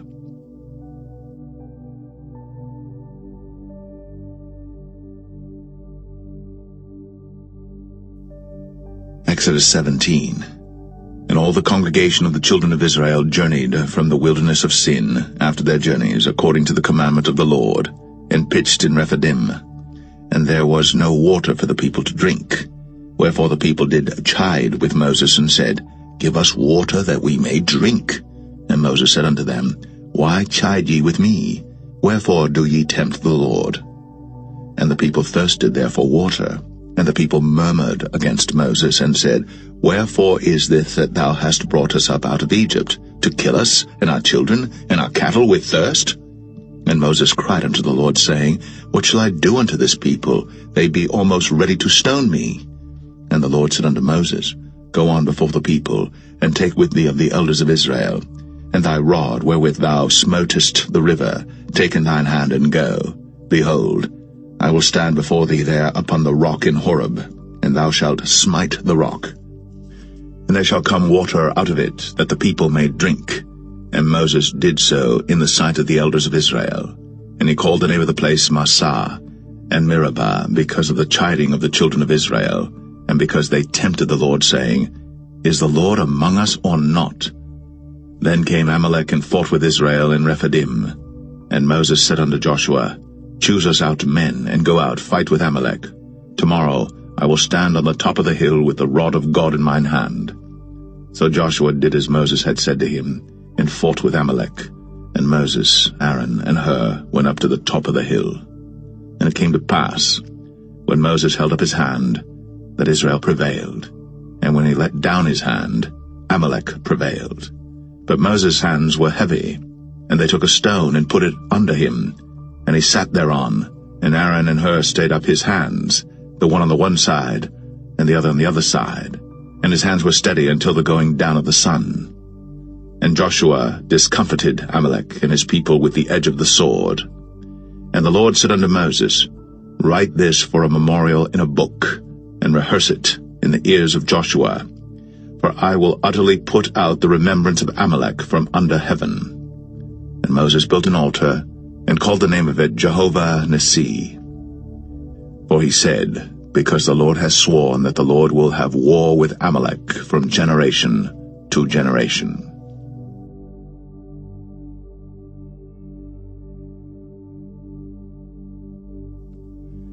Exodus 18. When Jethro, the priest of Midian, Moses' father-in-law, heard of all that God had done for Moses, and for Israel his people, and that the Lord had brought Israel out of Egypt, then Jethro, Moses' father-in-law, took Zipporah, Moses' wife, after he'd sent her back, and her 2 sons, of which the name of the one was Gershom, for he said, I have been an alien in a strange land.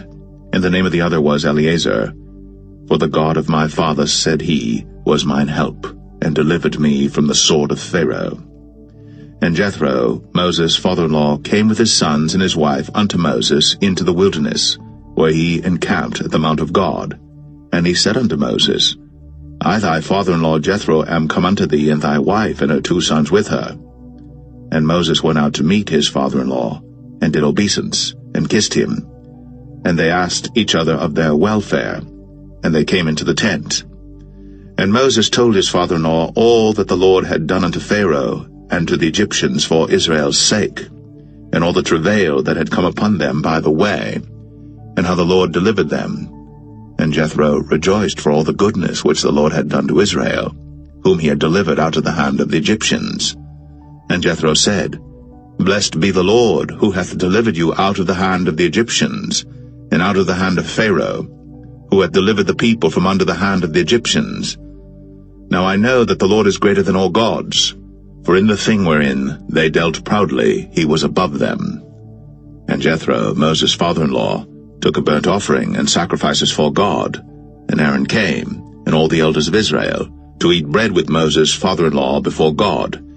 And it came to pass on the morrow that Moses sat to judge the people, and the people stood by Moses from the morning unto the evening. And when Moses' father-in-law saw all that he did to the people, he said, What is this thing that thou doest to the people? Why sittest thou thyself alone, and all the people stand by thee from morning unto even? And Moses said unto his father-in-law, Because the people come unto me to inquire of God. When they have a matter they come unto me, and I judge between one and another, and I do make them know the statutes of God and his laws. And Moses' father-in-law said unto him, The thing that thou doest is not good. Thou wilt surely wear away both thou and this people that is with thee, for this thing is too heavy for thee. Thou art not able to perform it thyself alone. Hearken now unto my voice. I will give thee counsel, and God shall be with thee. Be thou for the people to Godward, that thou mayest bring the causes unto God. And thou shalt teach them ordinances and laws, and shalt show them the way wherein they must walk, and the work that they must do. Moreover, thou shalt provide out of all the people able men, such as fear God, men of truth, hating covetousness, and place such over them to be rulers of thousands, and rulers of hundreds, rulers of 50s, and rulers of 10s.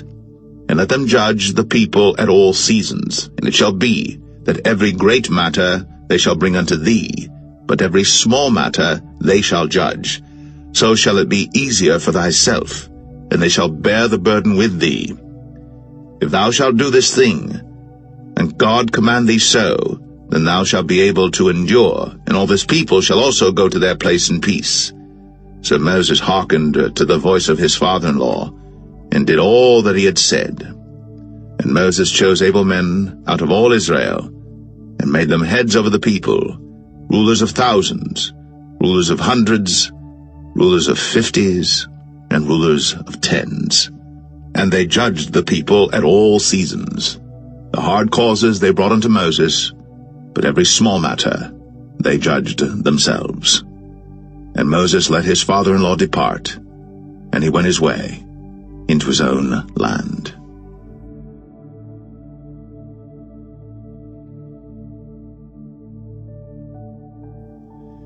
Exodus 19. In the 3rd month, when the children of Israel were gone forth out of the land of Egypt, the same day came they into the wilderness of Sinai, but they were departed from Rephidim, and were come to the desert of Sinai, and had pitched in the wilderness, and there Israel camped before the mount. And Moses went up unto God, and the Lord called unto him out of the mountain, saying, Thus shalt thou say to the house of Jacob, and tell the children of Israel, Ye have seen what I did unto the Egyptians, and how I bare you on eagle's wings, and brought you unto myself. Now therefore, if ye will obey my voice indeed, and keep my covenant, then ye shall be a peculiar treasure unto me above all people. For all the earth is mine, and ye shall be unto me a kingdom of priests, and an holy nation. These are the words which thou shalt speak unto the children of Israel. And Moses came and called for the elders of the people, and laid before their faces all these words which the Lord commanded him. And all the people answered together, and said, All that the Lord hath spoken, we will do. And Moses returned the words of the people unto the Lord. And the Lord said unto Moses, Lo, I come unto thee in a thick cloud, that the people may hear when I speak with thee, and believe thee forever. And Moses told the words of the people unto the Lord. And the Lord said unto Moses, Go unto the people, and sanctify them today and tomorrow, and let them wash their clothes, and be ready against the 3rd day. For the 3rd day the Lord will come down in the sight of all the people upon Mount Sinai. And thou shalt set bounds unto the people round about, saying, Take heed to yourselves, that ye go not up into the mount, or touch the border of it. Whosoever toucheth the mount shall be surely put to death. There shall not an hand touch it, but he shall surely be stoned, or shot through, whether it be beast or man, it shall not live. When the trumpet soundeth long, they shall come up to the mount. And Moses went down from the mount unto the people, and sanctified the people, and they washed their clothes. And he said unto the people, Be ready against the 3rd day, come not at your wives.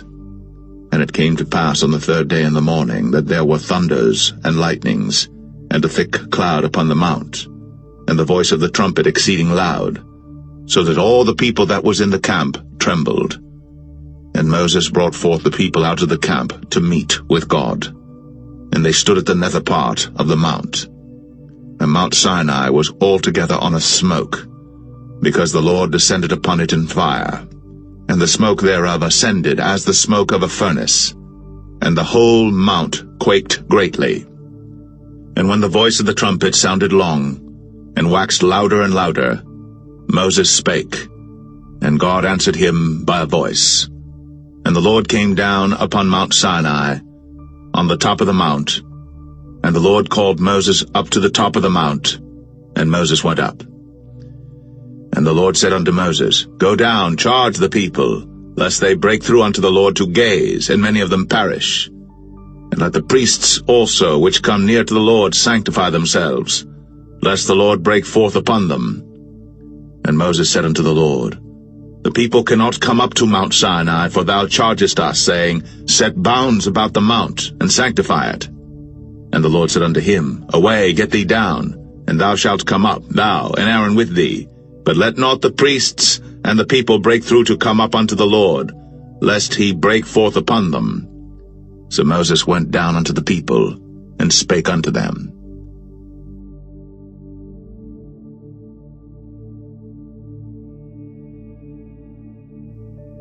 Exodus 20.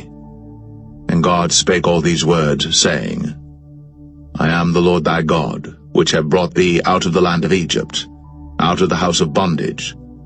Thou shalt have no other gods before me.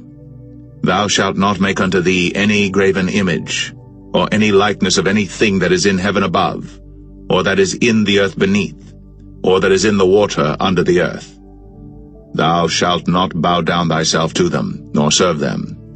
For I, the Lord thy God, am a jealous God, visiting the iniquity of the fathers upon the children unto the third and fourth generation of them that hate me, and showing mercy unto thousands of them that love me, and keep my commandments. Thou shalt not take the name of the Lord thy God in vain, for the Lord will not hold him guiltless that taketh his name in vain. Remember the Sabbath day, to keep it holy. 6 days shalt thou labor, and do all thy work. But the seventh day is the Sabbath of the Lord thy God. In it thou shalt not do any work, thou, nor thy son, nor thy daughter, thy manservant, nor thy maidservant, nor thy cattle, nor thy stranger that is within thy gates.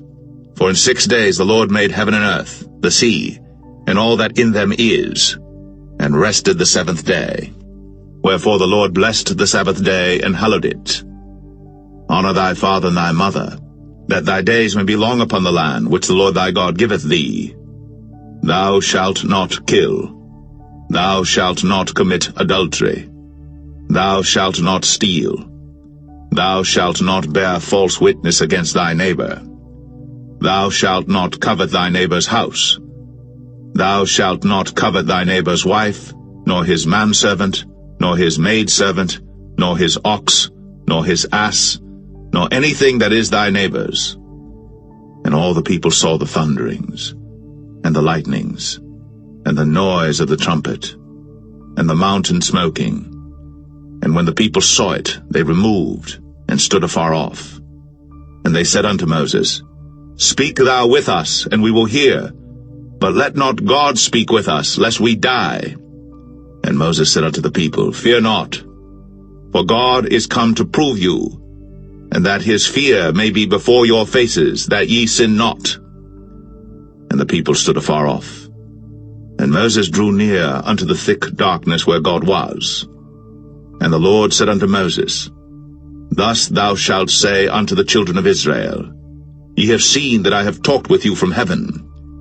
Ye shall not make with me gods of silver, neither shall ye make unto you gods of gold. An altar of earth thou shalt make unto me, and shalt sacrifice thereon thy burnt offerings, and thy peace offerings, thy sheep and thine oxen. In all places where I record my name I will come unto thee, and I will bless thee. And if thou wilt make me an altar of stone, thou shalt not build it of hewn stone, for if thou lift up thy tool upon it, thou hast polluted it.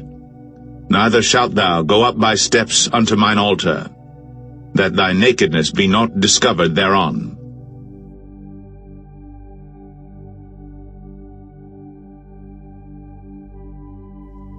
Exodus 21. Now these are the judgments which thou shalt set before them. If thou buy an Hebrew servant, 6 years he shall serve, and in the 7th he shall go out free for nothing. If he came in by himself, he shall go out by himself. If he were married, then his wife shall go out with him. If his master have given him a wife, and she have borne him sons or daughters, the wife and her children shall be her master's, and he shall go out by himself. And if the servant shall plainly say, I love my master, my wife, and my children, I will not go out free, then his master shall bring him unto the judges. He shall also bring him to the door, or unto the doorpost, and his master shall bore his ear through with an awl, and he shall serve him forever.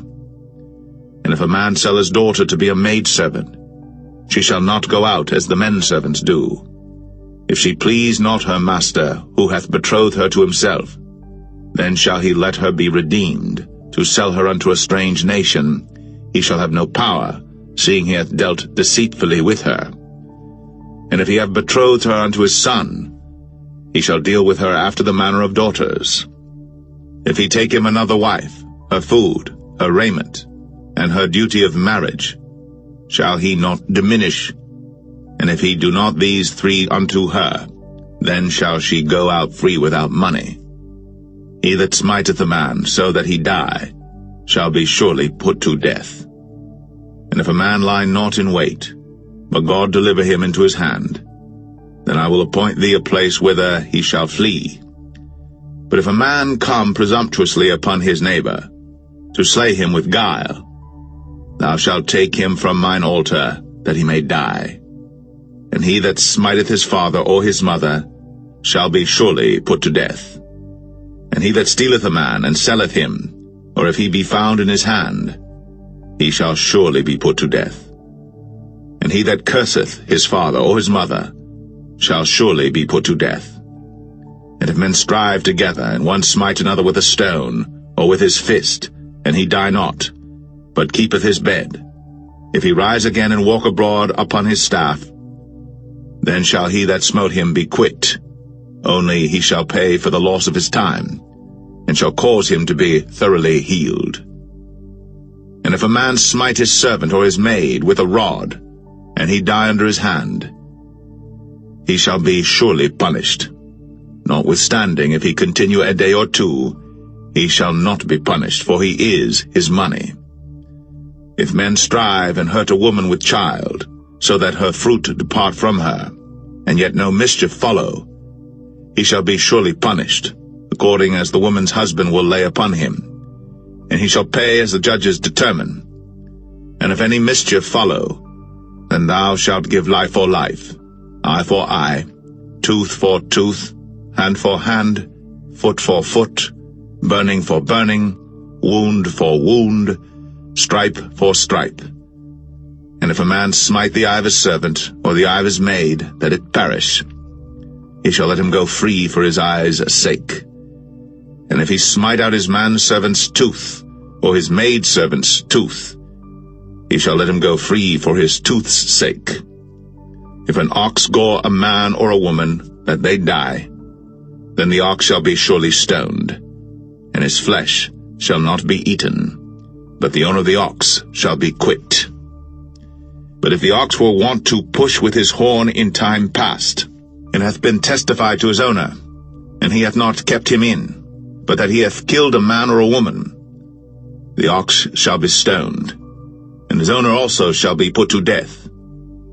If there be laid on him a sum of money, then he shall give for the ransom of his life whatsoever is laid upon him.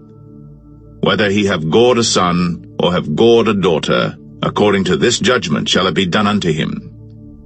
If the ox shall push a manservant or a maidservant, he shall give unto their master 30 shekels of silver, and the ox shall be stoned.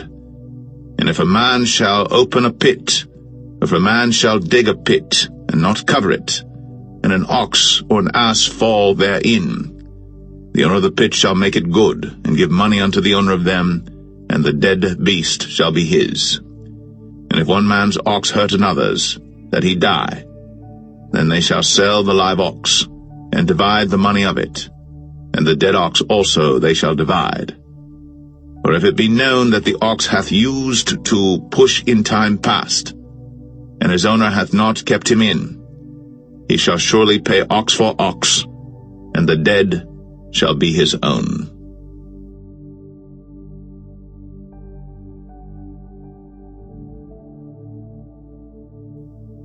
Exodus 22. If a man shall steal an ox or a sheep and kill it or sell it, he shall restore 5 oxen for an ox and 4 sheep for a sheep. If a thief be found breaking up, and be smitten that he die, there shall no blood be shed for him. If the sun be risen upon him, there shall be blood shed for him, for he should make full restitution. If he have nothing, then he shall be sold for his theft. If the theft be certainly found in his hand alive, whether it be ox or ass or sheep, he shall restore double. If a man shall cause a field or vineyard to be eaten, and shall put in his beast, and shall feed in another man's field, of the best of his own field and of the best of his own vineyard, shall he make restitution. If fire break out and catch in thorns, so that stacks of corn or the standing corn of the field be consumed therewith, he that kindled the fire shall surely make restitution.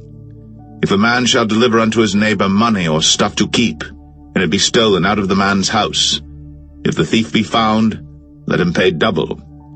If the thief be not found, then the master of the house shall be brought unto the judges to see whether he have put his hand unto his neighbor's goods.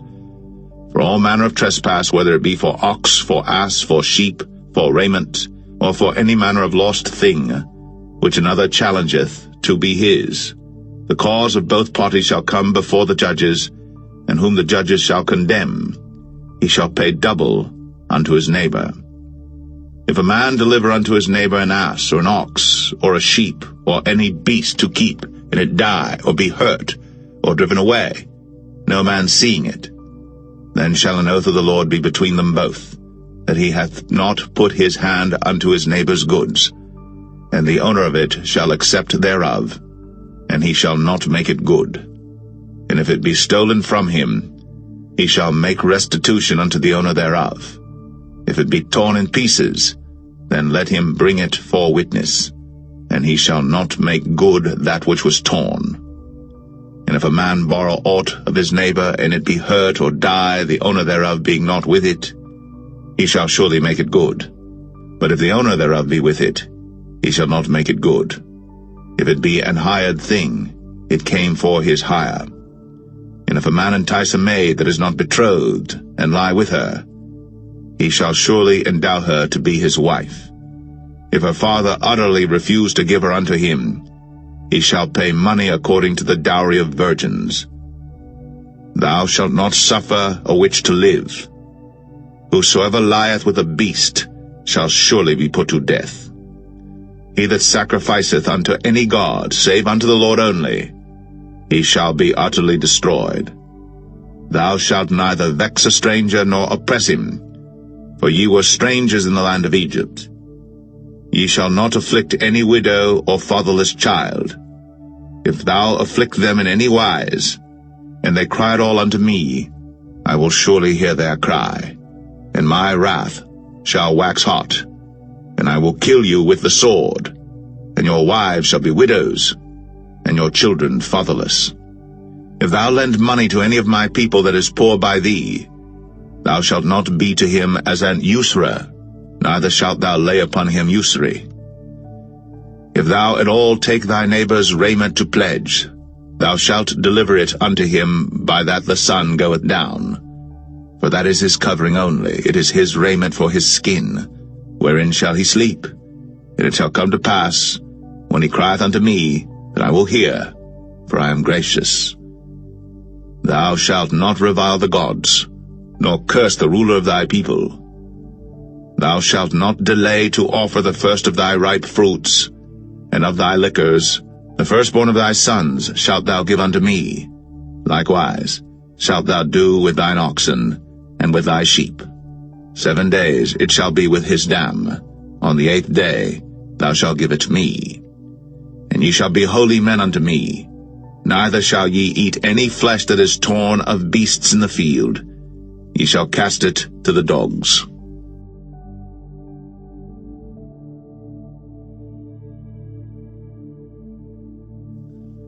Exodus 23.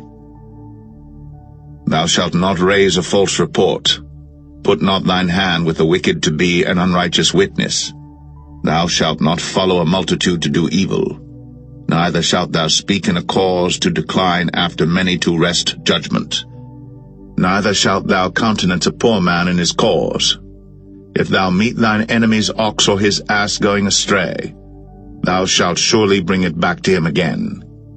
If thou see the ass of him that hateth thee lying under his burden, and wouldest forbear to help him, thou shalt surely help with him. Thou shalt not wrest the judgment of thy poor in his cause. Keep thee far from a false matter, and the innocent and righteous slay thou not. For I will not justify the wicked. And thou shalt take no gift, for the gift blindeth the wise, and perverteth the words of the righteous. Also, thou shalt not oppress a stranger. For ye know the heart of a stranger, seeing ye were strangers in the land of Egypt. And 6 years thou shalt sow thy land, and shalt gather in the fruits thereof. But the 7th year thou shalt let it rest and lie still, that the poor of thy people may eat, and what they leave the beasts of the field shall eat. In like manner thou shalt deal with thy vineyard, and with thy oliveyard. 6 days thou shalt do thy work, and on the 7th day thou shalt rest, that thine ox and thine ass may rest, and the son of thy handmaid, and the stranger may be refreshed. In all things that I have said unto you be circumspect, and make no mention of the name of other gods, neither let it be heard out of thy mouth. 3 times thou shalt keep a feast unto me in the year. Thou shalt keep the feast of unleavened bread. Thou shalt eat unleavened bread 7 days, as I commanded thee, in the time appointed of the month Abib. For in it thou camest out from Egypt, and none shall appear before me empty. And the feast of harvest, the firstfruits of thy labors, which thou hast sown in the field, and the feast of ingathering, which is in the end of the year, when thou hast gathered in thy labors out of the field.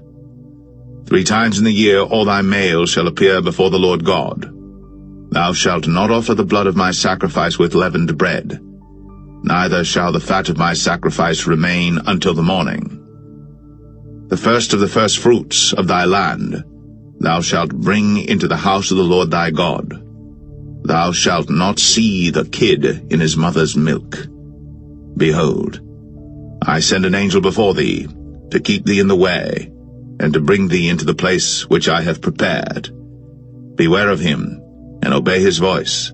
Provoke him not, for he will not pardon your transgressions, for my name is in him.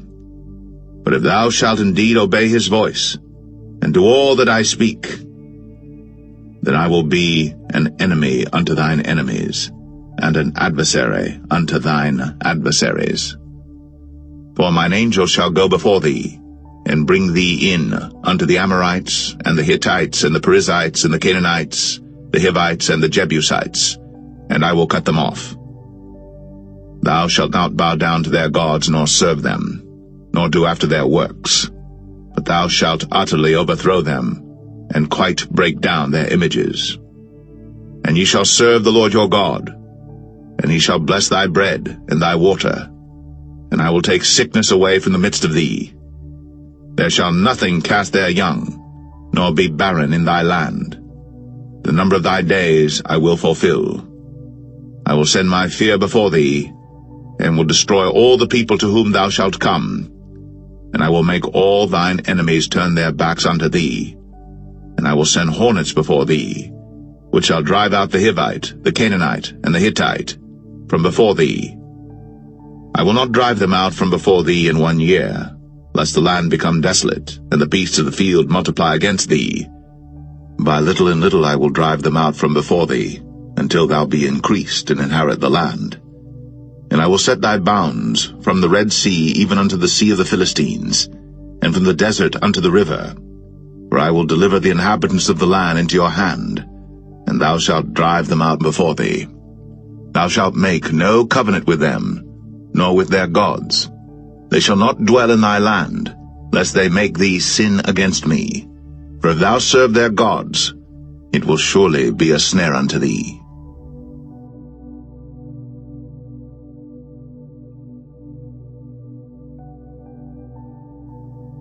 Exodus 24. And he said unto Moses, Come up unto the Lord, thou and Aaron, Nadab and Abihu, and 70 of the elders of Israel, and worship ye afar off. And Moses alone shall come near the Lord, but they shall not come nigh, neither shall the people go up with him. And Moses came, and told the people all the words of the Lord, and all the judgments, and all the people answered with one voice, and said, All the words which the Lord hath said will we do. And Moses wrote all the words of the Lord, and rose up early in the morning, and builded an altar under the hill, and 12 pillars according to the 12 tribes of Israel. And he sent young men of the children of Israel, which offered burnt offerings, and sacrificed peace offerings of oxen unto the Lord.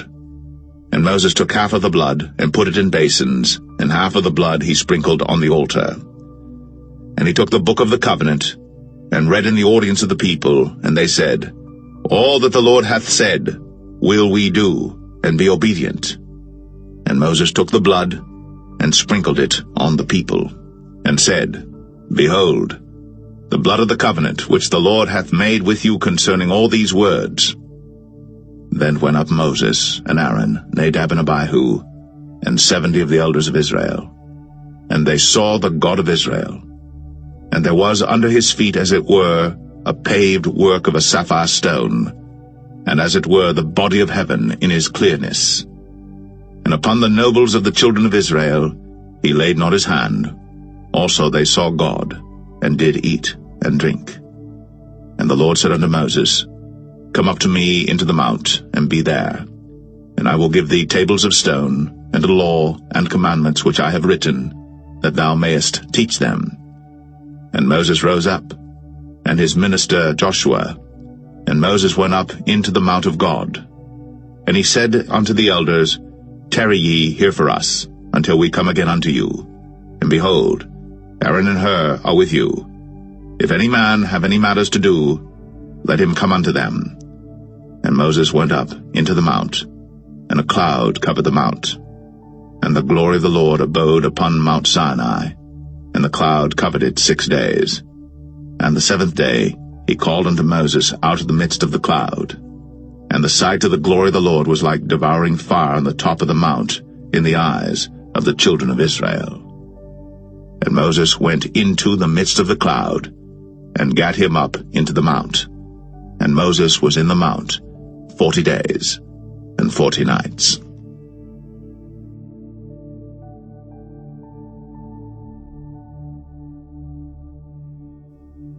Exodus 25. And the Lord spake unto Moses, saying, Speak unto the children of Israel, that they bring me an offering of every man that giveth it willingly with his heart. Ye shall take my offering. And this is the offering which ye shall take of them, gold and silver and brass, and blue and purple and scarlet, and fine linen, and goat's hair, and rams' skins dyed red, and badgers' skins, and shittim wood, oil for the light, spices for anointing oil, and for sweet incense, onyx stones, and stones to be set in the ephod, and in the breastplate. And let them make me a sanctuary, that I may dwell among them, according to all that I show thee, after the pattern of the tabernacle, and the pattern of all the instruments thereof, even so shall ye make it. And they shall make an ark of shittim wood. 2 cubits and a half shall be the length thereof, and 1 cubit and a half the breadth thereof, and 1 cubit and a half the height thereof. And thou shalt overlay it with pure gold, within and without shalt thou overlay it, and shalt make upon it a crown of gold round about. And thou shalt cast 4 rings of gold for it, and put them in the 4 corners thereof, and 2 rings shall be in the one side of it, and 2 rings in the other side of it. And thou shalt make staves of shittim wood, and overlay them with gold. And thou shalt put the staves into the rings by the sides of the ark, that the ark may be borne with them. The staves shall be in the rings of the ark, they shall not be taken from it. And thou shalt put into the ark the testimony which I shall give thee. And thou shalt make a mercy seat of pure gold. 2 cubits and a half shall be the length thereof, and 1 cubit and a half the breadth thereof. And thou shalt make 2 cherubims of gold. Of beaten work shalt thou make them, in the 2 ends of the mercy seat. And make 1 cherub on the one end, and the other cherub on the other end. Even of the mercy seat shall ye make the cherubims on the 2 ends thereof. And the cherubims shall stretch forth their wings on high, covering the mercy seat with their wings, and their faces shall look one to another. Toward the mercy seat shall the faces of the cherubims be. And thou shalt put the mercy seat above upon the ark, and in the ark thou shalt put the testimony that I shall give thee. And there I will meet with thee, and I will commune with thee from above the mercy seat, from between the 2 cherubims which are upon the ark of the testimony, of all things which I will give thee in commandment unto the children of Israel. Thou shalt also make a table of shittim wood. 2 cubits shall be the length thereof, and 1 cubit the breadth thereof, and 1 cubit and a half the height thereof. And thou shalt overlay it with pure gold, and make thereto a crown of gold round about. And thou shalt make unto it a border of an handbreadth round about, and thou shalt make a golden crown to the border thereof round about. And thou shalt make for it 4 rings of gold, and put the rings in the 4 corners that are on the 4 feet thereof. Over against the border shall the rings be 4 places of the staves to bear the table. And thou shalt make the staves of shittim wood, and overlay them with gold, that the table may be borne with them. And thou shalt make the dishes thereof, and spoons thereof, and covers thereof, and bowls thereof, to cover withal. Of pure gold shalt thou make them. And thou shalt set upon the table showbread before me always. And thou shalt make a candlestick of pure gold. Of beaten work shall the candlestick be made. His shaft, and his branches, his bowls, his knobs and his flowers shall be of the same. And 6 branches shall come out of the sides of it, 3 branches of the candlestick out of the one side, and 3 branches of the candlestick out of the other side. 3 bowls made like unto almonds, with a knob and a flower in one branch, and 3 bowls made like almonds in the other branch, with a knob and a flower. So in the 6 branches that come out of the candlestick. And in the candlestick shall be 4 bowls made like unto almonds, with their knobs and their flowers. And there shall be a knob under 2 branches of the same, and a knob under 2 branches of the same, and a knob under 2 branches of the same, according to the 6 branches that proceed out of the candlestick. Their knobs and their branches shall be of the same. All it shall be one beaten work of pure gold. And thou shalt make the 7 lamps thereof, and they shall light the lamps thereof, that they may give light over against it. And the tongs thereof, and the snuff dishes thereof, shall be of pure gold. Of a talent of pure gold shall he make it with all these vessels. And look that thou make them after their pattern, which was shown thee in the mount.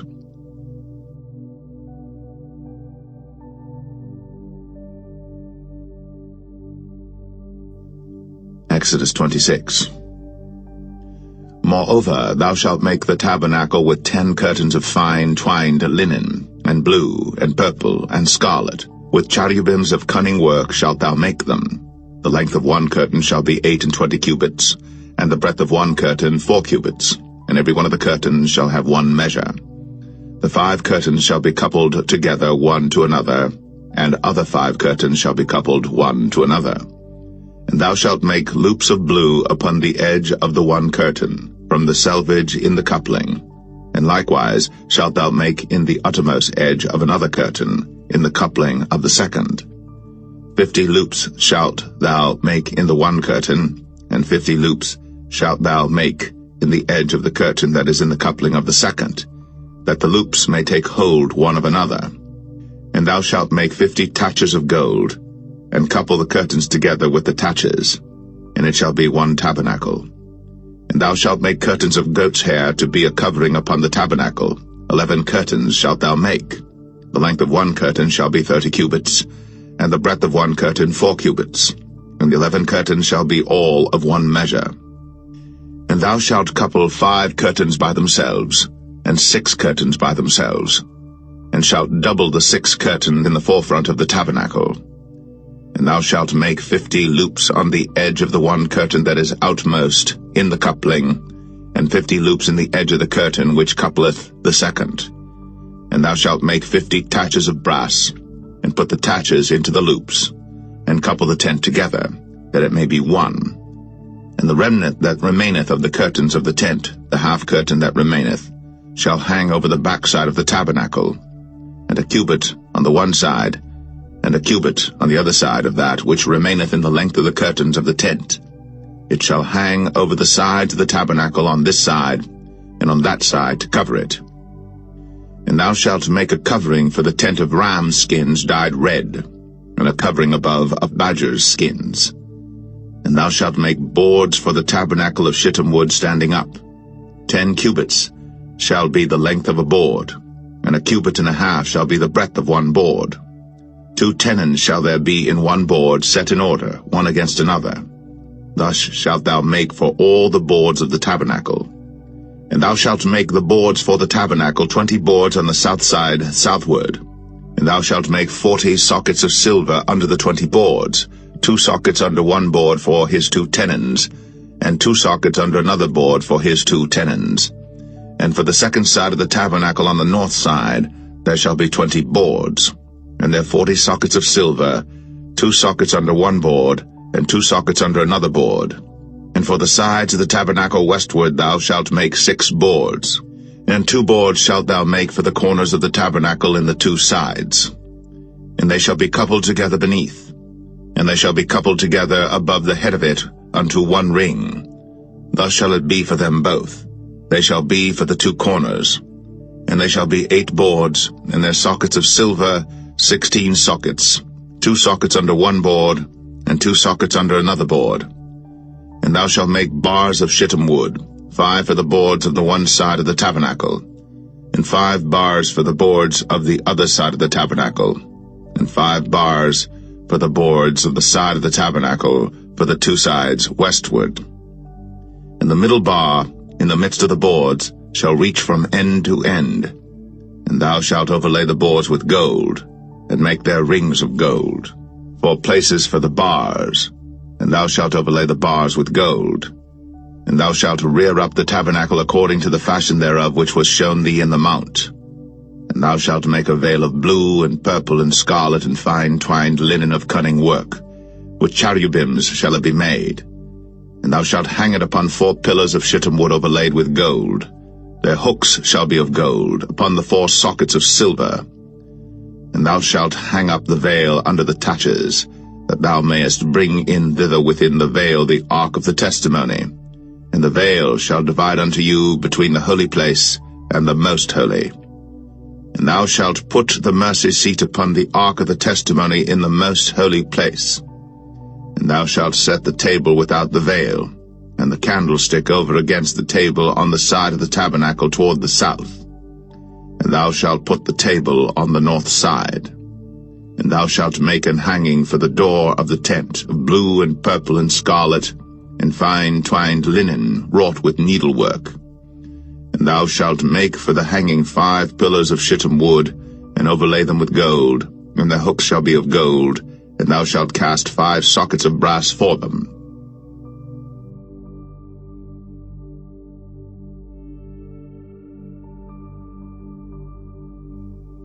Exodus 27. And thou shalt make an altar of shittim wood, 5 cubits long and 5 cubits broad. The altar shall be 4 square, and the height thereof shall be 3 cubits. And thou shalt make the horns of it upon the 4 corners thereof. His horns shall be of the same, and thou shalt overlay it with brass. And thou shalt make his pans to receive his ashes, and his shovels, and his basins, and his flesh hooks, and his fire pans. All the vessels thereof thou shalt make of brass. And thou shalt make for it a grate of network of brass, and upon the net shalt thou make 4 brazen rings in the 4 corners thereof. And thou shalt put it under the compass of the altar beneath, that the net may be even to the midst of the altar. And thou shalt make staves for the altar, staves of shittim wood, and overlay them with brass.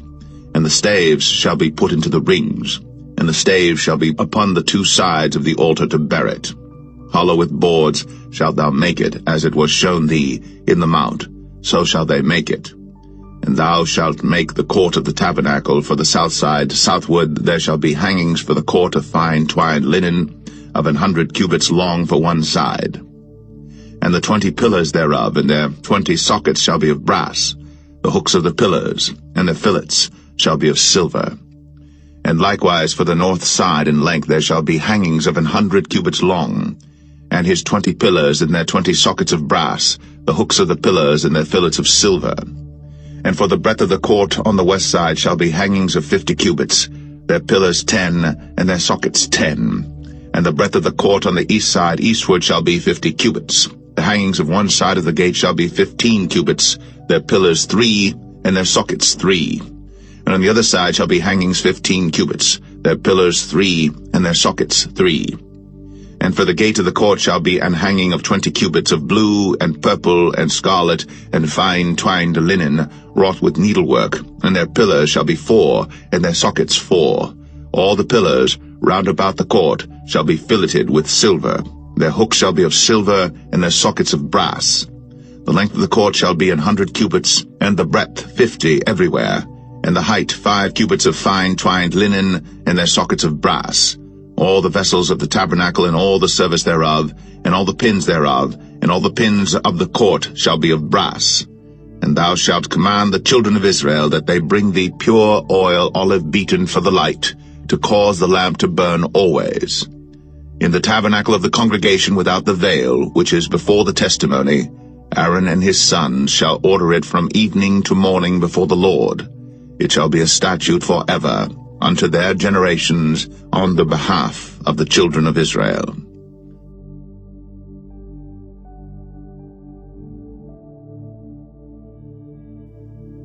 Exodus 28. And take thou unto thee Aaron thy brother, and his sons with him, from among the children of Israel, that he may minister unto me in the priest's office, even Aaron, Nadab, and Abihu, Eleazar, and Ithamar, Aaron's sons. And thou shalt make holy garments for Aaron thy brother, for glory and for beauty. And thou shalt speak unto all that are wise-hearted, whom I have filled with the spirit of wisdom, that they may make Aaron's garments to consecrate him, that he may minister unto me in the priest's office. And these are the garments which they shall make: a breastplate, and an ephod, and a robe, and a broidered coat, a mitre, and a girdle. And they shall make holy garments for Aaron thy brother, and his sons, that he may minister unto me in the priest's office. And they shall take gold, and blue, and purple, and scarlet, and fine linen. And they shall make the ephod of gold, of blue, and of purple, of scarlet, and fine twined linen with cunning work. It shall have the 2 shoulder pieces thereof joined at the 2 edges thereof, and so it shall be joined together. And the curious girdle of the ephod which is upon it shall be of the same, according to the work thereof, even of gold, of blue, and purple, and scarlet, and fine twined linen. And thou shalt take 2 onyx stones, and grave on them the names of the children of Israel, 6 of their names on one stone, and the other 6 names of the rest on the other stone, according to their birth. With the work of an engraver in stone, like the engravings of a signet, shalt thou engrave the 2 stones with the names of the children of Israel. Thou shalt make them to be set in ouches of gold.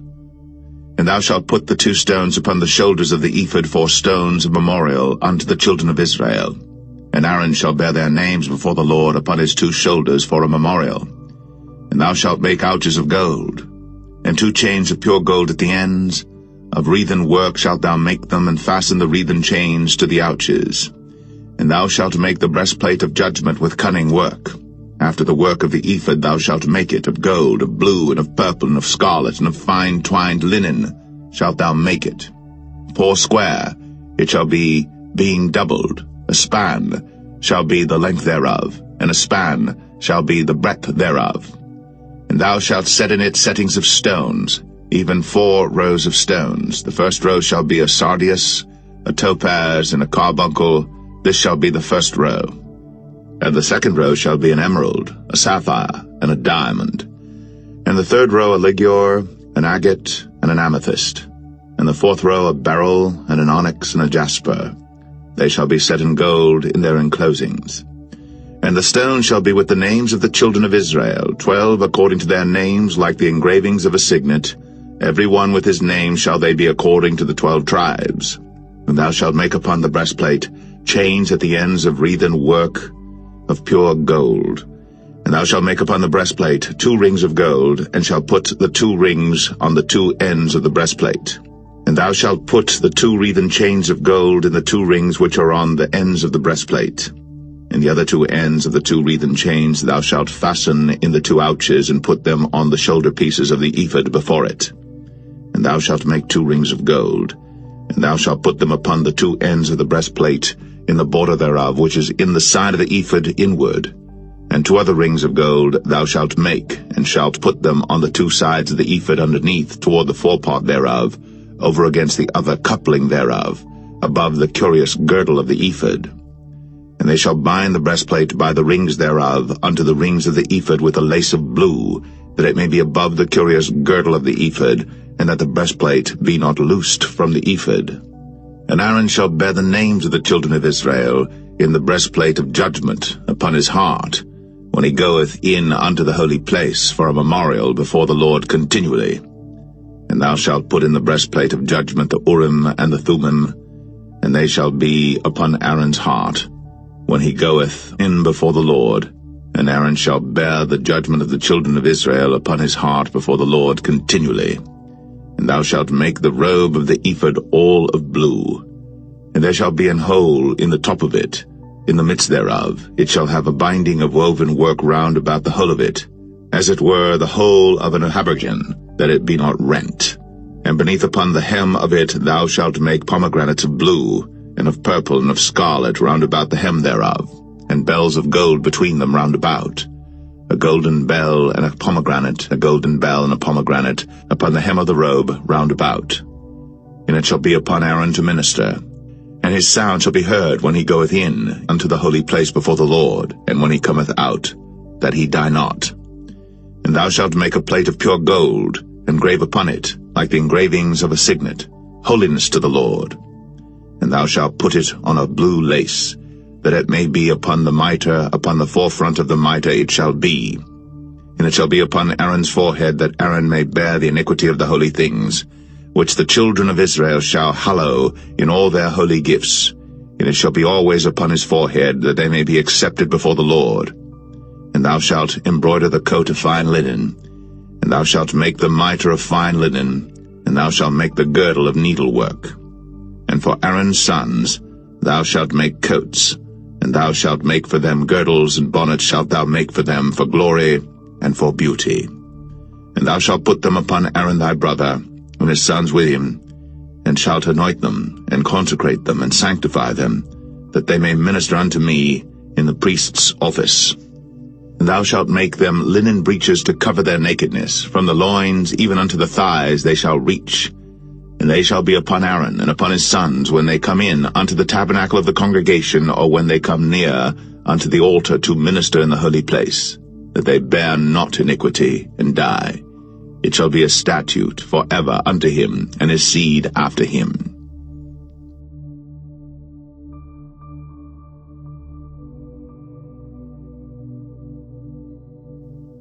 Exodus 29. And this is the thing that thou shalt do unto them to hallow them, to minister unto me in the priest's office. Take 1 young bullock and 2 rams without blemish, and unleavened bread and cakes unleavened, tempered with oil, and wafers unleavened, anointed with oil, of wheaten flour shalt thou make them. And thou shalt put them into 1 basket, and bring them in the basket, with the bullock and the 2 rams. And Aaron and his sons thou shalt bring unto the door of the tabernacle of the congregation, and shalt wash them with water. And thou shalt take the garments, and put upon Aaron the coat, and the robe of the ephod, and the ephod, and the breastplate, and gird him with the curious girdle of the ephod. And thou shalt put the mitre upon his head, and put the holy crown upon the mitre. Then shalt thou take the anointing oil, and pour it upon his head, and anoint him. And thou shalt bring his sons, and put coats upon them. And thou shalt gird them with girdles, Aaron and his sons, and put the bonnets on them, and the priest's office shall be theirs for a perpetual statute. And thou shalt consecrate Aaron and his sons. And thou shalt cause a bullock to be brought before the tabernacle of the congregation, And Aaron and his sons shall put their hands upon the head of the bullock, and thou shalt kill the bullock before the Lord by the door of the tabernacle of the congregation. And thou shalt take of the blood of the bullock, and put it upon the horns of the altar with thy finger, and pour all the blood beside the bottom of the altar. And thou shalt take all the fat that covereth the inwards, and the caul that is above the liver, and the 2 kidneys, and the fat that is upon them, and burn them upon the altar. But the flesh of the bullock, and his skin, and his dung, shalt thou burn with fire without the camp. It is a sin offering. Thou shalt also take 1 ram, and Aaron and his sons shall put their hands upon the head of the ram. And thou shalt slay the ram, and thou shalt take his blood, and sprinkle it round about upon the altar. And thou shalt cut the ram in pieces, and wash the inwards of him and his legs, and put them unto his pieces and unto his head. And thou shalt burn the whole ram upon the altar. It is a burnt offering unto the Lord. It is a sweet savour, an offering made by fire unto the Lord. And thou shalt take the other ram, and Aaron and his sons shall put their hands upon the head of the ram. Then shalt thou kill the ram, and take of his blood, and put it upon the tip of the right ear of Aaron, and upon the tip of the right ear of his sons, and upon the thumb of their right hand, and upon the great toe of their right foot, and sprinkle the blood upon the altar round about. And thou shalt take of the blood that is upon the altar, and of the anointing oil, and sprinkle it upon Aaron, and upon his garments, and upon his sons, and upon the garments of his sons with him. And he shall be hallowed, and his garments, and his sons' garments with him. Also thou shalt take of the ram the fat and the rump, and the fat that covereth the inwards, and the caul above the liver, and the 2 kidneys, and the fat that is upon them, and the right shoulder, for it is a ram of consecration. And 1 loaf of bread, and 1 cake of oiled bread, and 1 wafer out of the basket of the unleavened bread that is before the Lord. And thou shalt put all in the hands of Aaron, and in the hands of his sons, and shalt wave them for a wave offering before the Lord. And thou shalt receive them of their hands, and burn them upon the altar for a burnt offering, for a sweet savour before the Lord. It is an offering made by fire unto the Lord. And thou shalt take the breast of the ram of Aaron's consecration, and wave it for a wave offering before the Lord, and it shall be thy part. And thou shalt sanctify the breast of the wave offering, and the shoulder of the heave offering, which is waved, and which is heaved up, of the ram of the consecration, even of that which is for Aaron, and of that which is for his sons. And it shall be Aaron's and his sons by a statute forever from the children of Israel. For it is an heave offering, and it shall be an heave offering from the children of Israel of the sacrifice of their peace offerings, even their heave offering unto the Lord. And the holy garments of Aaron shall be his sons after him, to be anointed therein, and to be consecrated in them. And that son that is priest in his stead shall put them on 7 days, when he cometh into the tabernacle of the congregation to minister in the holy place. And thou shalt take the ram of the consecration, and seethe his flesh in the holy place. And Aaron and his sons shall eat the flesh of the ram, and the bread that is in the basket by the door of the tabernacle of the congregation. And they shall eat those things wherewith the atonement was made, to consecrate and to sanctify them. But a stranger shall not eat thereof, because they are holy. And if aught of the flesh of the consecrations, or of the bread, remain unto the morning, then thou shalt burn the remainder with fire. It shall not be eaten, because it is holy. And thus shalt thou do unto Aaron and to his sons, according to all things which I have commanded thee. 7 days shalt thou consecrate them. And thou shalt offer every day a bullock for a sin offering, for atonement. And thou shalt cleanse the altar, when thou hast made an atonement for it. And thou shalt anoint it, to sanctify it. 7 days thou shalt make an atonement for the altar, and sanctify it. And it shall be an altar most holy. Whatsoever toucheth the altar shall be holy. Now this is that which thou shalt offer upon the altar: 2 lambs of the first year, day by day, continually. The 1 lamb thou shalt offer in the morning, and the other lamb thou shalt offer at even. And with the 1 lamb 1/10 deal of flour mingled with the 4th part of an hin of beaten oil, and the 4th part of an hin of wine for a drink offering. And the other lamb thou shalt offer at even, and shall do thereto according to the meat offering of the morning, and according to the drink offering thereof, for a sweet savour, an offering made by fire unto the Lord. This shall be a continual burnt offering throughout your generations at the door of the tabernacle of the congregation before the Lord, where I will meet you, to speak there unto thee. And there I will meet with the children of Israel, and the tabernacle shall be sanctified by my glory. And I will sanctify the tabernacle of the congregation and the altar. I will sanctify also both Aaron and his sons to minister to me in the priest's office. And I will dwell among the children of Israel, and will be their God. And they shall know that I am the Lord their God, that brought them forth out of the land of Egypt, that I may dwell among them. I am the Lord their God.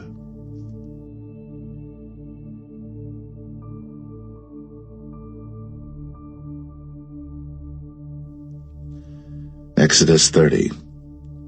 And thou shalt make an altar to burn incense upon. Of shittim wood shalt thou make it. A cubit shall be the length thereof, and a cubit the breadth thereof. 4 square shall it be. And 2 cubits shall be the height thereof. The horns thereof shall be of the same. And thou shalt overlay it with pure gold, the top thereof and the sides thereof round about, and the horns thereof. And thou shalt make unto it a crown of gold round about. And 2 golden rings shalt thou make to it under the crown of it. By the 2 corners thereof upon the 2 sides of it shalt thou make it. And they shall be for places for the staves to bear it withal. And thou shalt make the staves of shittim wood, and overlay them with gold. And thou shalt put it before the veil that is by the ark of the testimony, before the mercy seat that is over the testimony, where I will meet with thee. And Aaron shall burn thereon sweet incense every morning. When he dresseth the lamps, he shall burn incense upon it. And when Aaron lighteth the lamps at even, he shall burn incense upon it, a perpetual incense before the Lord throughout your generations.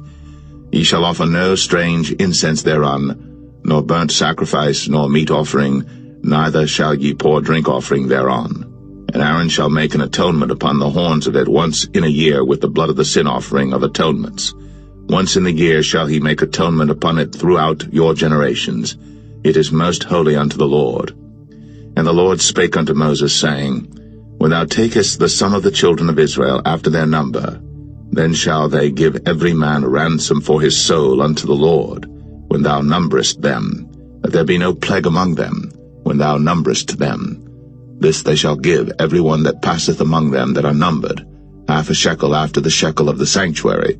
A shekel is 20 gerahs, and 1/2 shekel shall be the offering of the Lord. Every one that passeth among them that are numbered, from 20 years old and above, shall give an offering unto the Lord.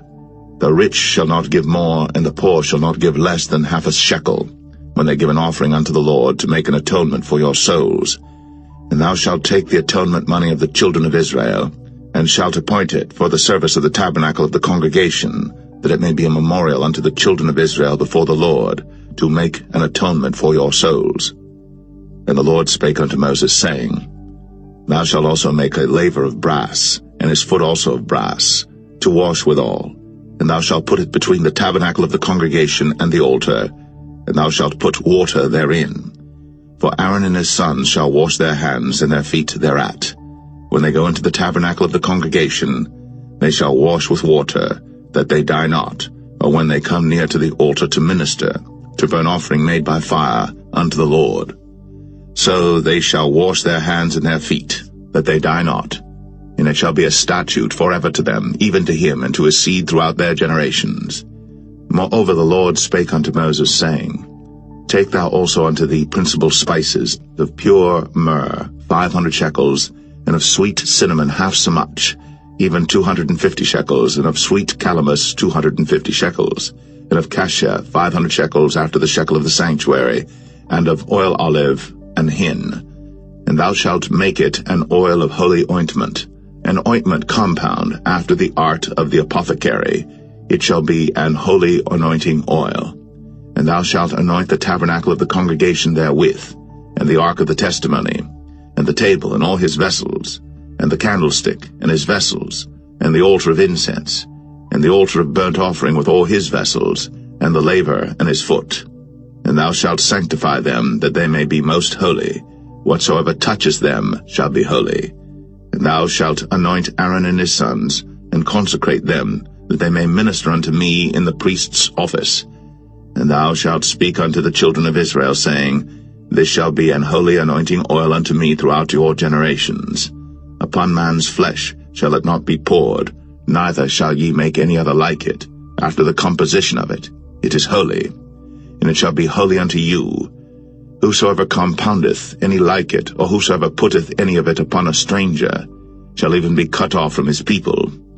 And the Lord said unto Moses, Take unto thee sweet spices, stacte, and onycha, and galbanum, these sweet spices with pure frankincense, of each shall there be a like weight. And thou shalt make it a perfume, a confection after the art of the apothecary, tempered together pure and holy. And thou shalt beat some of it very small, and put of it before the testimony in the tabernacle of the congregation, where I will meet with thee. It shall be unto you most holy. And as for the perfume which thou shalt make, ye shall not make to yourselves according to the composition thereof. It shall be unto thee holy for the Lord. Whosoever shall make like unto that, to smell thereto, shall even be cut off from his people.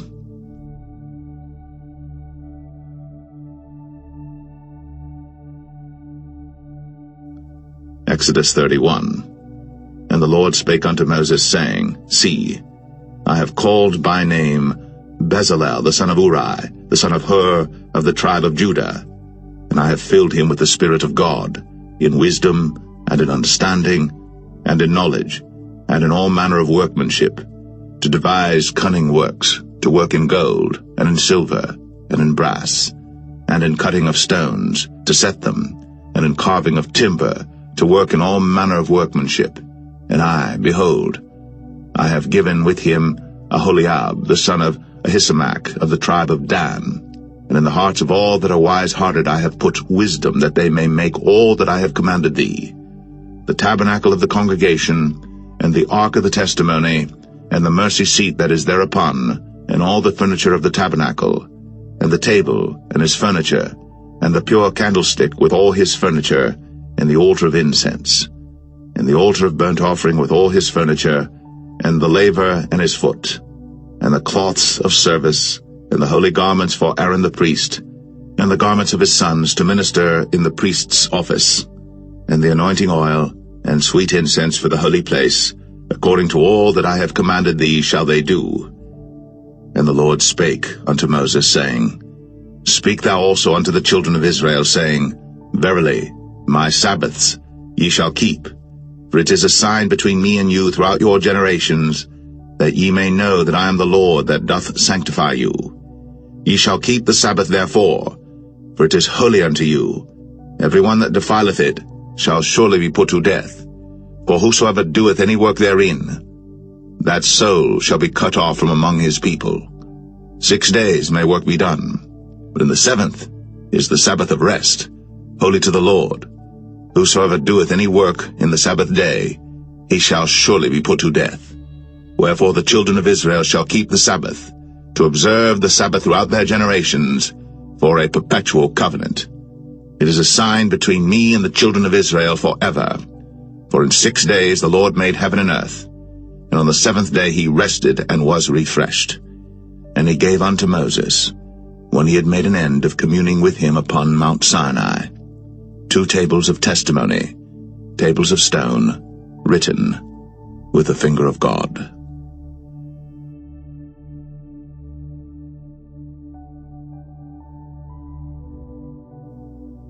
Exodus 32.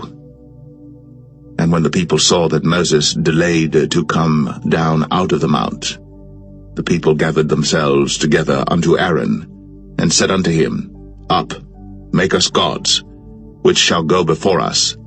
For as for this Moses, the man that brought us up out of the land of Egypt, we wot not what is become of him. And Aaron said unto them, Break off the golden earrings which are in the ears of your wives, of your sons, and of your daughters, and bring them unto me.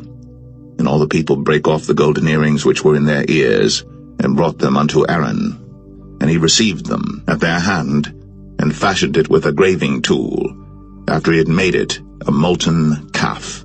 And they said, These be thy gods, O Israel, which brought thee up out of the land of Egypt. And when Aaron saw it, he built an altar before it. And Aaron made proclamation and said, Tomorrow is a feast to the Lord. And they rose up early on the morrow, and offered burnt offerings, and brought peace offerings. And the people sat down to eat and to drink, and rose up to play. And the Lord said unto Moses, Go, get thee down, for thy people, which thou broughtest out of the land of Egypt, have corrupted themselves. They have turned aside quickly out of the way which I commanded them. They have made them a molten calf, and have worshipped it, and have sacrificed thereunto, and said, These be thy gods, O Israel, which have brought thee up out of the land of Egypt. And the Lord said unto Moses, I have seen this people, and behold, it is a stiff-necked people.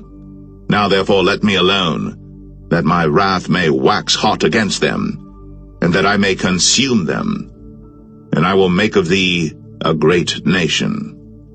And Moses besought the Lord his God, and said, Lord, why doth thy wrath wax hot against thy people, which thou hast brought forth out of the land of Egypt with great power, and with a mighty hand? Wherefore should the Egyptians speak and say, For mischief did he bring them out, to slay them in the mountains, and to consume them from the face of the earth? Turn from thy fierce wrath, and repent of this evil against thy people. Remember Abraham, Isaac, and Israel, thy servants, to whom thou swarest by thine own self, and saidst unto them, I will multiply your seed as the stars of heaven, and all this land that I have spoken of will I give unto your seed, and they shall inherit it forever. And the Lord repented of the evil which he thought to do unto his people. And Moses turned, and went down from the mount, and the 2 tables of the testimony were in his hand. The tables were written on both their sides. On the one side, and on the other, were they written. And the tables were the work of God, and the writing was the writing of God, graven upon the tables. And when Joshua heard the noise of the people as they shouted, he said unto Moses, There is a noise of war in the camp. And he said, It is not the voice of them that shout for mastery, neither is it the voice of them that cry for being overcome, but the noise of them that sing do I hear. And it came to pass, as soon as he came nigh unto the camp, that he saw the calf and the dancing. And Moses' anger waxed hot, and he cast the tables out of his hands, and brake them beneath the mount. And he took the calf which they had made, and burnt it in the fire, and ground it to powder, and strawed it upon the water, and made the children of Israel drink of it. And Moses said unto Aaron, What did this people unto thee, that thou hast brought so great a sin upon them?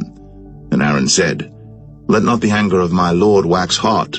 Thou knowest the people, that they are set on mischief.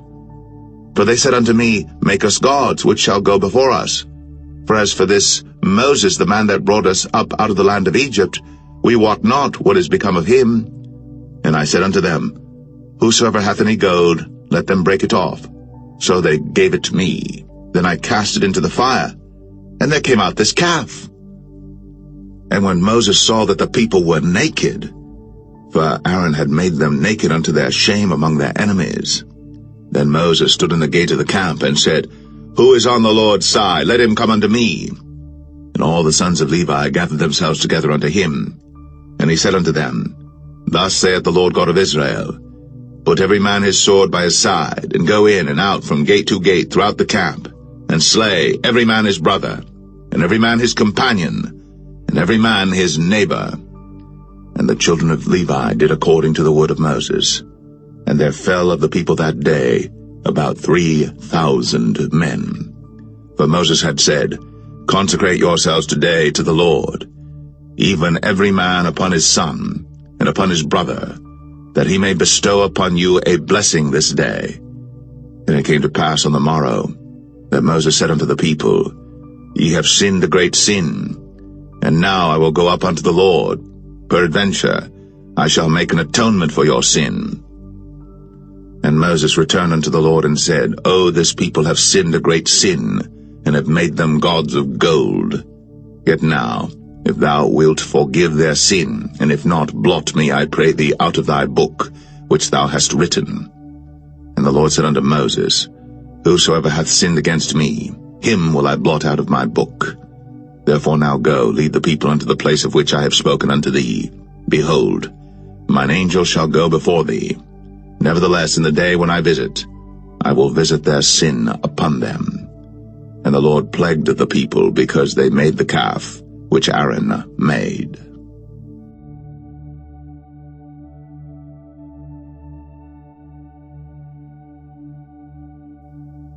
Exodus 33. And the Lord said unto Moses, Depart, and go up hence, thou and the people which thou hast brought up out of the land of Egypt, unto the land which I swear unto Abraham, to Isaac, and to Jacob, saying, Unto thy seed will I give it. And I will send an angel before thee, and I will drive out the Canaanite, the Amorite, and the Hittite, and the Perizzite, the Hivite, and the Jebusite, unto a land flowing with milk and honey.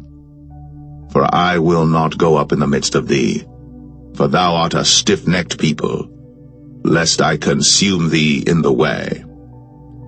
And when the people heard these evil tidings, they mourned, and no man did put on him his ornaments. For the Lord had said unto Moses, Say unto the children of Israel, Ye are a stiff-necked people. I will come up into the midst of thee in a moment, and consume thee. Therefore now put off thy ornaments from thee, that I may know what to do unto thee. And the children of Israel stripped themselves of their ornaments by the Mount Horeb. And Moses took the tabernacle, and pitched it without the camp, afar off from the camp, and called it the tabernacle of the congregation. And it came to pass that every one which sought the Lord went out unto the tabernacle of the congregation, which was without the camp. And it came to pass, when Moses went out unto the tabernacle, that all the people rose up, and stood every man at his tent door, and looked after Moses, until he was gone into the tabernacle. And it came to pass, as Moses entered into the tabernacle, the cloudy pillar descended, and stood at the door of the tabernacle, and the Lord talked with Moses. And all the people saw the cloudy pillar stand at the tabernacle door. And all the people rose up and worshipped, every man in his tent door. And the Lord spake unto Moses face to face, as a man speaketh unto his friend. And he turned again into the camp. But his servant Joshua the son of Nun, a young man, departed not out of the tabernacle. And Moses said unto the Lord, See, thou sayest unto me, Bring up this people, and thou hast not let me know whom thou wilt send with me. Yet thou hast said, I know thee by name, and thou hast also found grace in my sight. Now therefore, I pray thee, if I have found grace in thy sight, show me now thy way, that I may know thee, that I may find grace in thy sight, and consider that this nation is thy people. And he said, My presence shall go with thee, and I will give thee rest. And he said unto him, If thy presence go not with me, carry us not up hence. For wherein shall it be known here that I and thy people have found grace in thy sight? Is it not in that thou goest with us? So shall we be separated, I and thy people, from all the people that are upon the face of the earth. And the Lord said unto Moses, I will do this thing also that thou hast spoken, for thou hast found grace in my sight, and I know thee by name. Then he said, I beseech thee, show me thy glory. And he said, I will make all my goodness pass before thee, and I will proclaim the name of the Lord before thee, and will be gracious to whom I will be gracious, and will show mercy on whom I will show mercy. And he said, Thou canst not see my face, for there shall no man see me and live. And the Lord said, Behold, there is a place by me, and thou shalt stand upon a rock. And it shall come to pass, while my glory passeth by, that I will put thee in a cleft of the rock, and will cover thee with my hand while I pass by. And I will take away mine hand, and thou shalt see my back parts, but my face shall not be seen.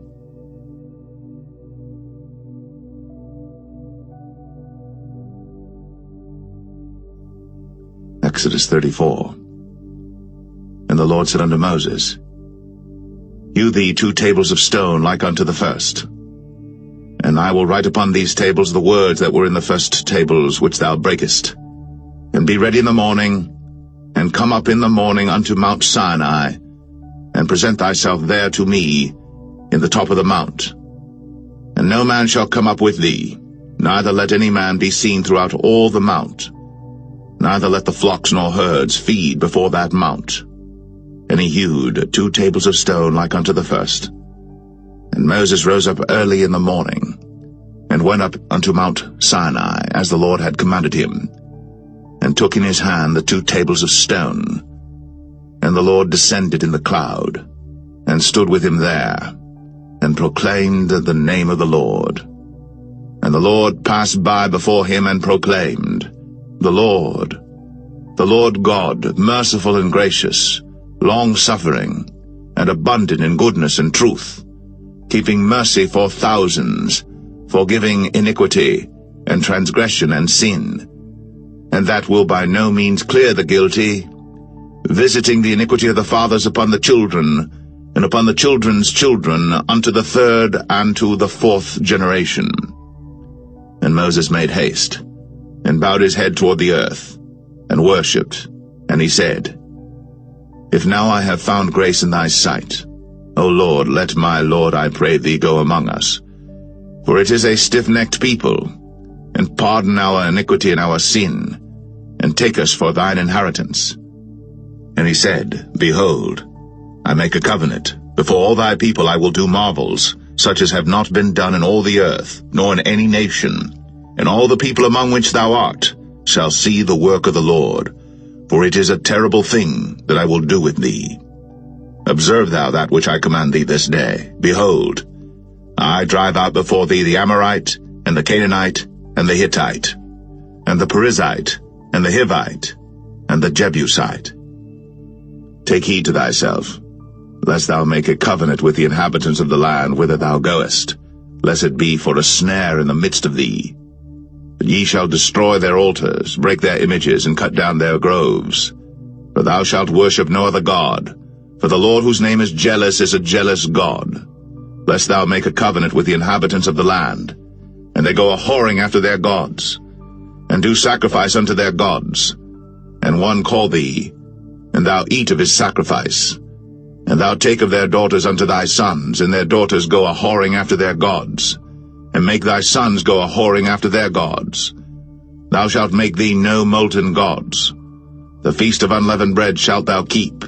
7 days thou shalt eat unleavened bread, as I commanded thee, in the time of the month Abib. For in the month Abib thou camest out from Egypt. All that openeth the matrix is mine, and every firstling among thy cattle, whether ox or sheep that is male. But the firstling of an ass thou shalt redeem with a lamb. And if thou redeem him not, then shalt thou break his neck. All the firstborn of thy sons thou shalt redeem, and none shall appear before me empty. 6 days thou shalt work, but on the 7th day thou shalt rest. In earing time and in harvest thou shalt rest.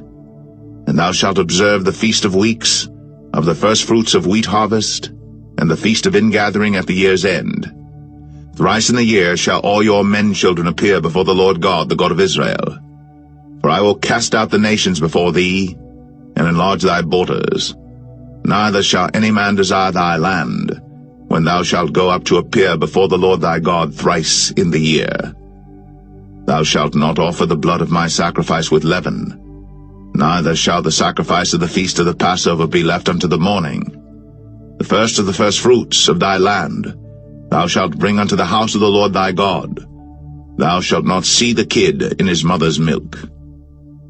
And the Lord said unto Moses, Write thou these words, for after the tenor of these words I have made a covenant with thee and with Israel. And he was there with the Lord 40 days and 40 nights. He did neither eat bread nor drink water. And he wrote upon the tables the words of the covenant, the 10 commandments. And it came to pass, when Moses came down from Mount Sinai, with the 2 tables of testimony in Moses' hand, when he came down from the mount, that Moses wist not that the skin of his face shone, while he talked with them. And when Aaron and all the children of Israel saw Moses, behold, the skin of his face shone, and they were afraid to come nigh him. And Moses called unto them, and Aaron and all the rulers of the congregation returned unto him. And Moses talked with them, and afterward all the children of Israel came nigh, and he gave them in commandment all that the Lord had spoken with him in Mount Sinai. Until Moses had done speaking with them, he put a veil on his face. But when Moses went in before the Lord to speak with him, he took the veil off until he came out. And he came out, and spake unto the children of Israel that which he was commanded. And the children of Israel saw the face of Moses, that the skin of Moses' face shone. And Moses put the veil upon his face again, until he went in to speak with him.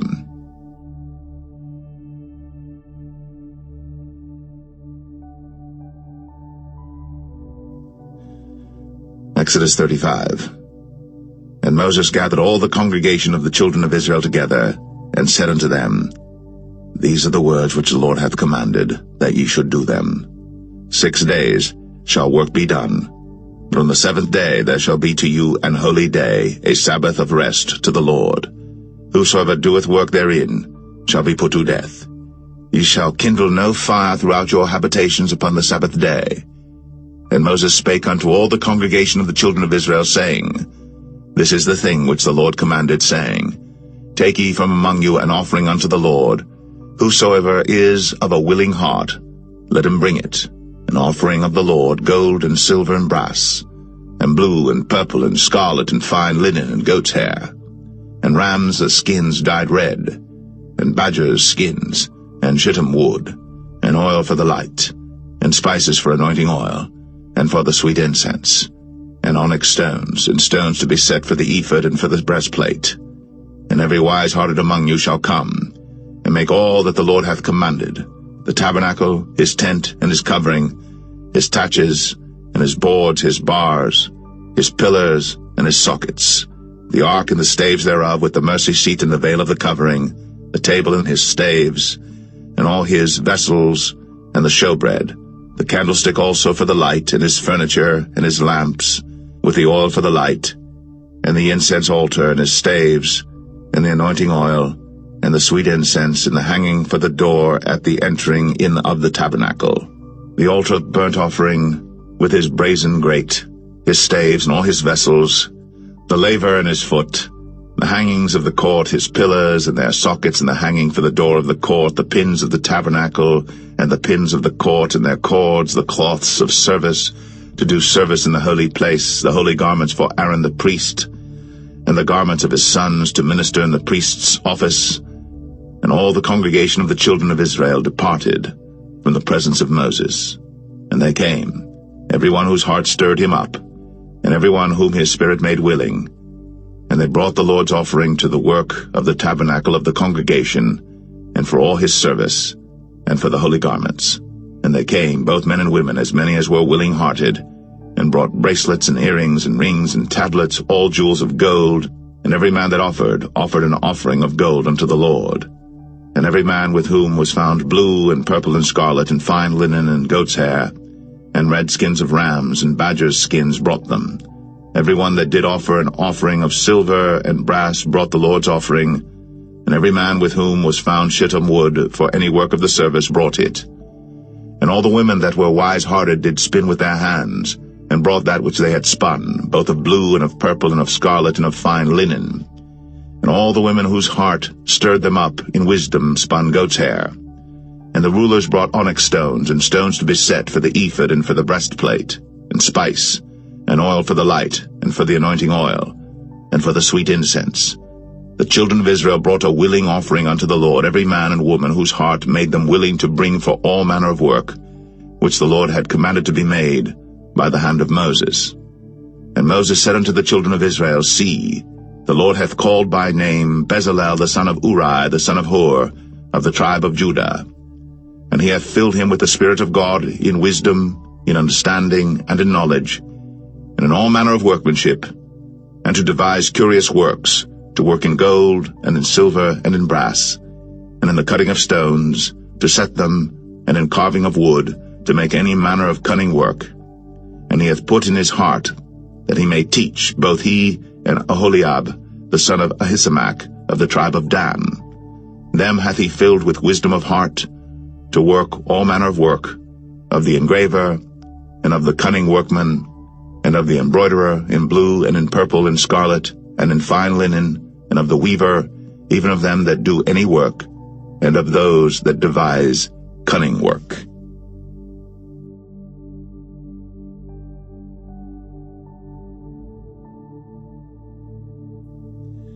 Exodus 36.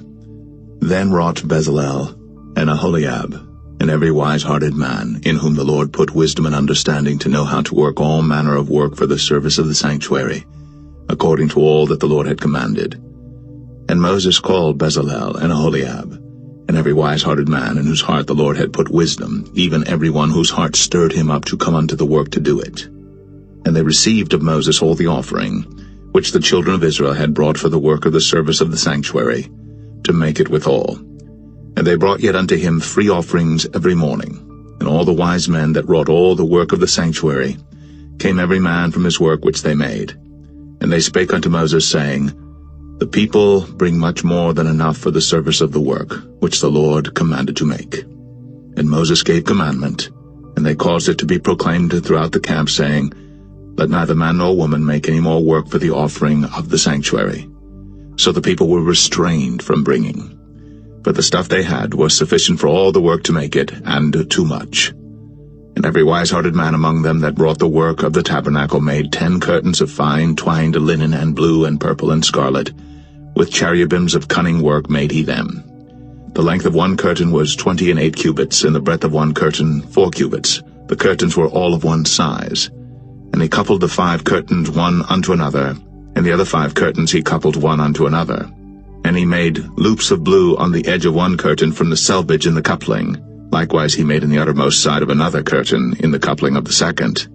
50 loops made he in one curtain, and 50 loops made he in the edge of the curtain which was in the coupling of the second. The loops held one curtain to another. And he made 50 taches of gold, and coupled the curtains one unto another with the taches. So it became one tabernacle. And he made curtains of goat's hair for the tent over the tabernacle. 11 curtains he made them. The length of one curtain was 30 cubits, and 4 cubits was the breadth of one curtain. The 11 curtains were of one size. And he coupled 5 curtains by themselves, and 6 curtains by themselves. And he made 50 loops upon the uttermost edge of the curtain in the coupling, and 50 loops made he upon the edge of the curtain which coupleth the second. And he made 50 taches of brass to couple the tent together, that it might be one. And he made a covering for the tent of ram skins dyed red, and a covering of badger skins above that. And he made boards for the tabernacle of shittim wood standing up. The length of a board was 10 cubits, and the breadth of a board 1 cubit and a half. One board had 2 tenons, equally distant one from another. Thus did he make for all the boards of the tabernacle. And he made boards for the tabernacle, 20 boards for the south side southward. And 40 sockets of silver he made under the 20 boards, 2 sockets under one board for his 2 tenons, and 2 sockets under another board for his 2 tenons. And for the other side of the tabernacle, which is toward the north corner, he made 20 boards, and their 40 sockets of silver, 2 sockets under one board, and 2 sockets under another board. And for the sides of the tabernacle westward he made 6 boards, and 2 boards made he for the corners of the tabernacle in the 2 sides, and they were coupled beneath and coupled together at the head thereof to one ring. Thus he did to both of them in both the corners. And there were 8 boards, and their sockets were 16 sockets of silver, under every board 2 sockets. And he made bars of shittim wood, 5 for the boards of the one side of the tabernacle, and 5 bars for the boards of the other side of the tabernacle, and 5 bars for the boards of the tabernacle for the sides westward. And he made the middle bar to shoot through the boards from the one end to the other. And he overlaid the boards with gold, and made their rings of gold to be places for the bars, and overlaid the bars with gold. And he made a veil of blue and purple and scarlet, and fine twined linen with cherubims made he it of cunning work. And he made thereunto 4 pillars of shittim wood, and overlaid them with gold. Their hooks were of gold. And he cast for them 4 sockets of silver. And he made an hanging for the tabernacle door of blue and purple and scarlet and fine twined linen of needlework, and the 5 pillars of it with their hooks, and he overlaid their chapiters and their fillets with gold, but their 5 sockets were of brass.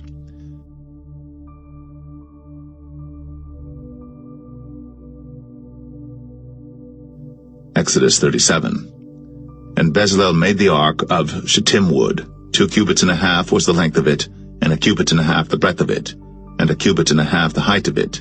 And he overlaid it with pure gold within and without, and made a crown of gold to it round about. And he cast for it 4 rings of gold, to be set by the 4 corners of it, even 2 rings upon the one side of it, and 2 rings upon the other side of it. And he made staves of shittim wood, and overlaid them with gold. And he put the staves into the rings by the sides of the ark to bear the ark. And he made the mercy seat of pure gold. 2 cubits and a half was the length thereof, and 1 cubit and a half the breadth thereof. And he made 2 cherubims of gold, beaten out of one piece made he them, on the 2 ends of the mercy seat. 1 cherub on the end, on this side, and another cherub on the other end on that side. Out of the mercy seat made he the cherubims on the 2 ends thereof. And the cherubims spread out their wings on high, and covered with their wings over the mercy seat with their faces one to another. Even to the mercy seatward were the faces of the cherubims. And he made the table of shittim wood. 2 cubits was the length thereof, and 1 cubit the breadth thereof, and 1 cubit and a half the height thereof. And he overlaid it with pure gold, and made thereunto a crown of gold round about. Also he made thereunto a border of an handbreadth round about, and made a crown of gold for the border thereof round about. And he cast for it 4 rings of gold, and put the rings upon the 4 corners that were in the 4 feet thereof. Over against the border were the rings, the places for the staves to bear the table. And he made the staves of shittim wood, and overlaid them with gold to bear the table. And he made the vessels which were upon the table, his dishes, and his spoons, and his bowls, and his covers, to cover withal of pure gold. And he made the candlestick of pure gold. Of beaten work made he the candlestick. His shaft and his branch, his bowls, his knobs, and his flowers were of the same. And 6 branches going out of the sides thereof, 3 branches of the candlestick out of the one side thereof, and 3 branches of the candlestick out of the other side thereof. 3 bowls made after the fashion of almonds in one branch, a knob and a flower, and 3 bowls made like almonds in another branch, a knob and a flower. So throughout the 6 branches, going out of the candlestick. And in the candlestick were 4 bowls made like almonds, his knobs and his flowers, and a knob under 2 branches of the same, and a knob under 2 branches of the same, and a knob under 2 branches of the same, according to the 6 branches going out of it. Their knobs and their branches were of the same. All of it was one beaten work of pure gold.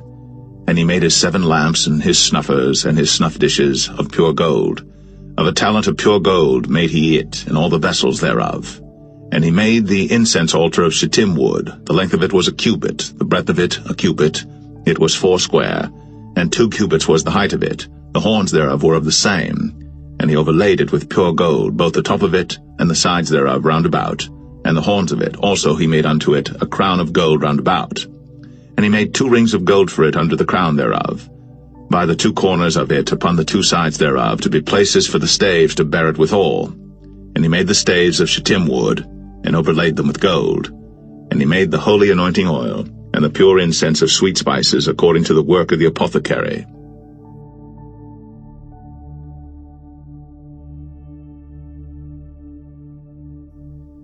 Exodus 38. And he made the altar of burnt offering of shittim wood. 5 cubits was the length thereof, and 5 cubits the breadth thereof. It was 4 square, and 3 cubits the height thereof. And he made the horns thereof on the 4 corners of it. The horns thereof were of the same, and he overlaid it with brass. And he made all the vessels of the altar, the pots and the shovels and the basins and the flesh hooks, and the fire pans, all the vessels thereof made he of brass. And he made for the altar a brazen grate of network under the compass thereof beneath unto the midst of it. And he cast 4 rings for the 4 ends of the grate of brass to be places for the staves.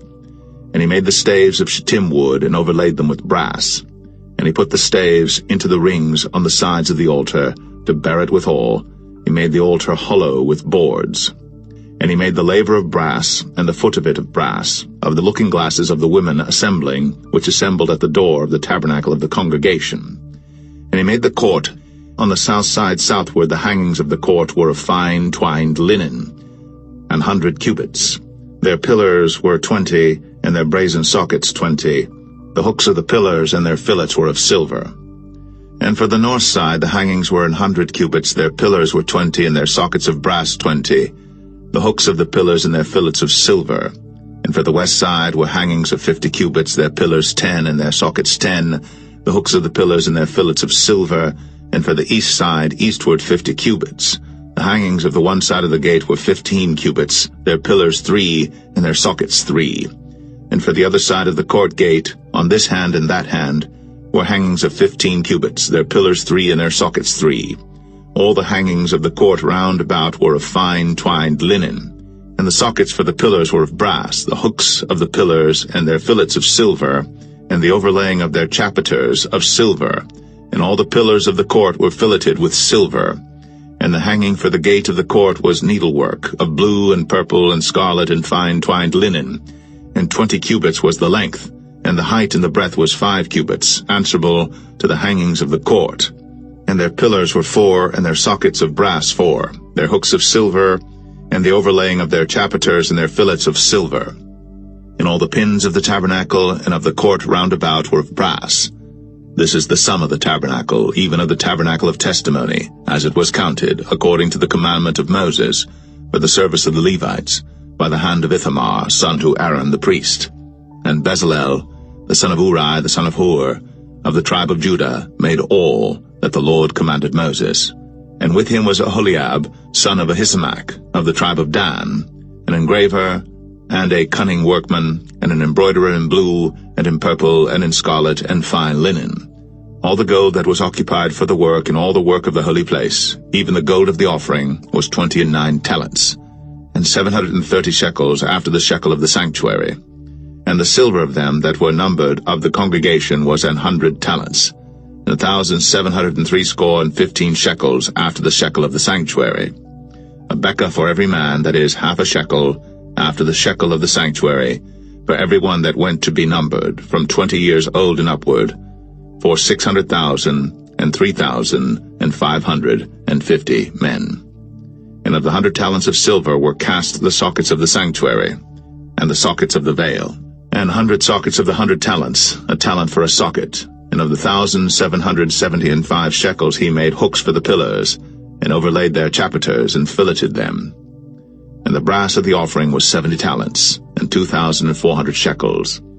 And therewith he made the sockets to the door of the tabernacle of the congregation, and the brazen altar, and the brazen grate for it, and all the vessels of the altar, and the sockets of the court round about, and the sockets of the court gate, and all the pins of the tabernacle, and all the pins of the court round about.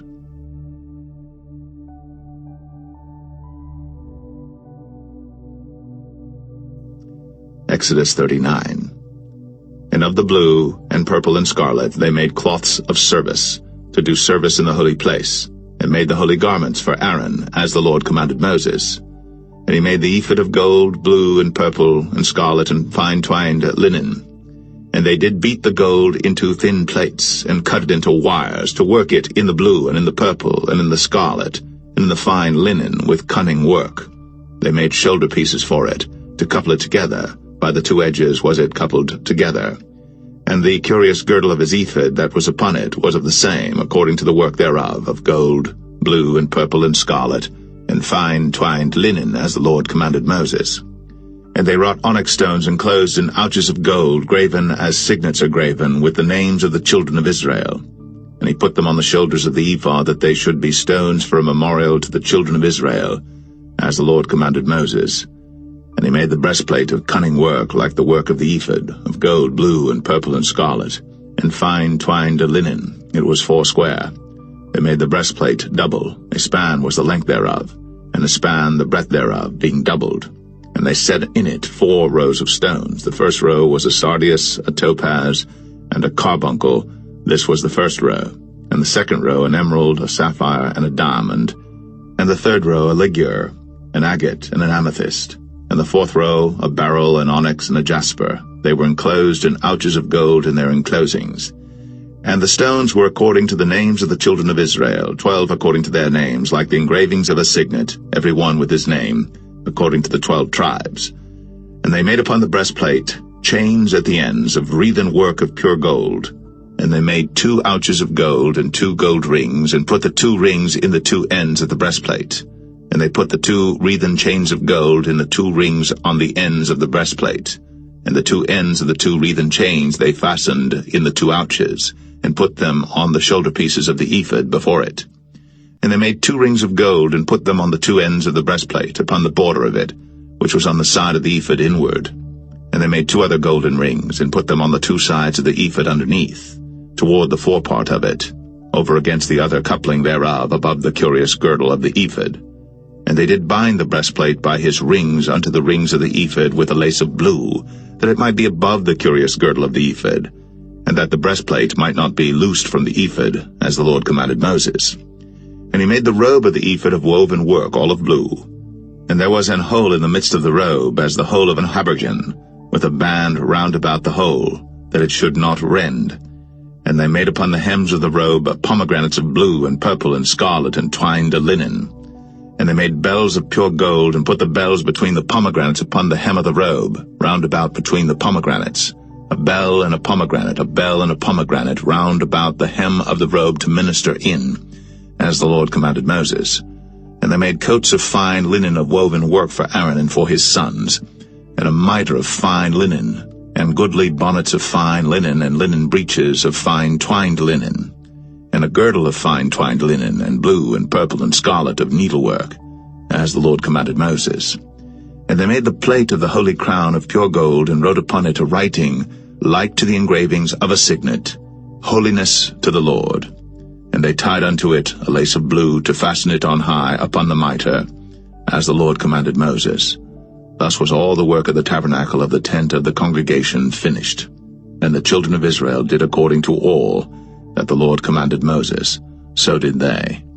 And they brought the tabernacle unto Moses, the tent, and all his furniture, his taches, his boards, his bars, and his pillars, and his sockets, and the covering of ram skins dyed red, and the covering of badger skins, and the veil of the covering, the ark of the testimony, and the staves thereof, and the mercy seat, the table and all the vessels thereof, and the showbread, the pure candlestick, with the lamps thereof, even with the lamps to be set in order, and all the vessels thereof, and the oil for light, and the golden altar, and the anointing oil, and the sweet incense, and the hanging for the tabernacle door, the brazen altar, and his grate of brass, his staves and all his vessels, the laver and his foot, the hangings of the court, his pillars and his sockets, and the hanging for the court gate, his cords, and his pins, and all the vessels of the service of the tabernacle for the tent of the congregation, the cloths of service to do service in the holy place, and the holy garments for Aaron the priest,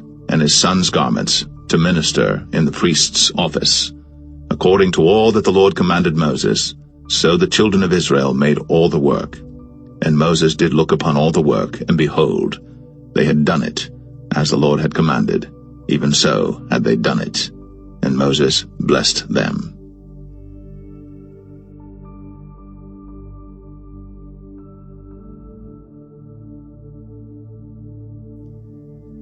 Exodus 40. And the Lord spake unto Moses, saying, On the first day of the first month shalt thou set up the tabernacle of the tent of the congregation, and thou shalt put therein the ark of the testimony, and cover the ark with a veil. And thou shalt bring in the table, and set in order the things that are to be set in order upon it. And thou shalt bring in the candlestick, and light the lamps thereof. And thou shalt set the altar of gold for the incense before the ark of the testimony, and put the hanging of the door to the tabernacle. And thou shalt set the altar of the burnt offering before the door of the tabernacle of the tent of the congregation. And thou shalt set the laver between the tent of the congregation and the altar, and shalt put water therein. And thou shalt set up the court round about, and hang up the hanging at the court gate. And thou shalt take the anointing oil, and anoint the tabernacle, and all that is therein, and shalt hallow it, and all the vessels thereof, and it shall be holy. And thou shalt anoint the altar of the burnt offering, and all his vessels, and sanctify the altar, and it shall be an altar most holy. And thou shalt anoint the laver and his foot, and sanctify it. And thou shalt bring Aaron and his sons unto the door of the tabernacle of the congregation, and wash them with water. And thou shalt put upon Aaron the holy garments, and anoint him, and sanctify him, that he may minister unto me in the priest's office. And thou shalt bring his sons, and clothe them with coats. And thou shalt anoint them, as thou didst anoint their father, that they may minister unto me in the priest's office, for their anointing shall surely be an everlasting priesthood throughout their generations. Thus did Moses. According to all that the Lord commanded him, so did he. And it came to pass in the first month, in the second year, on the first day of the month, that the tabernacle was reared up. And Moses reared up the tabernacle, and fastened his sockets, and set up the boards thereof, and put in the bars thereof, and reared up his pillars. And he spread abroad the tent over the tabernacle, and put the covering of the tent above upon it, as the Lord commanded Moses. And he took and put the testimony into the ark, and set the staves on the ark, and put the mercy seat above upon the ark. And he brought the ark into the tabernacle, and set up the veil of the covering, and covered the ark of the testimony, as the Lord commanded Moses. And he put the table in the tent of the congregation upon the side of the tabernacle northward without the veil. And he set the bread in order upon it before the Lord, as the Lord had commanded Moses. And he put the candlestick in the tent of the congregation over against the table on the side of the tabernacle southward. And he lighted the lamps before the Lord, as the Lord commanded Moses. And he put the golden altar in the tent of the congregation before the veil. And he burnt sweet incense thereon, as the Lord commanded Moses. And he set up the hanging at the door of the tabernacle. And he put the altar of burnt offering by the door of the tabernacle of the tent of the congregation, and offered upon it the burnt offering and the meat offering, as the Lord commanded Moses. And he set the laver between the tent of the congregation and the altar, and put water there to wash withal. And Moses and Aaron and his sons washed their hands, and their feet thereat, when they went into the tent of the congregation, and when they came near unto the altar, they washed, as the Lord commanded Moses. And he reared up the court round about the tabernacle and the altar, and set up the hanging of the court gate. So Moses finished the work. Then a cloud covered the tent of the congregation, and the glory of the Lord filled the tabernacle. And Moses was not able to enter into the tent of the congregation, because the cloud abode thereon, and the glory of the Lord filled the tabernacle.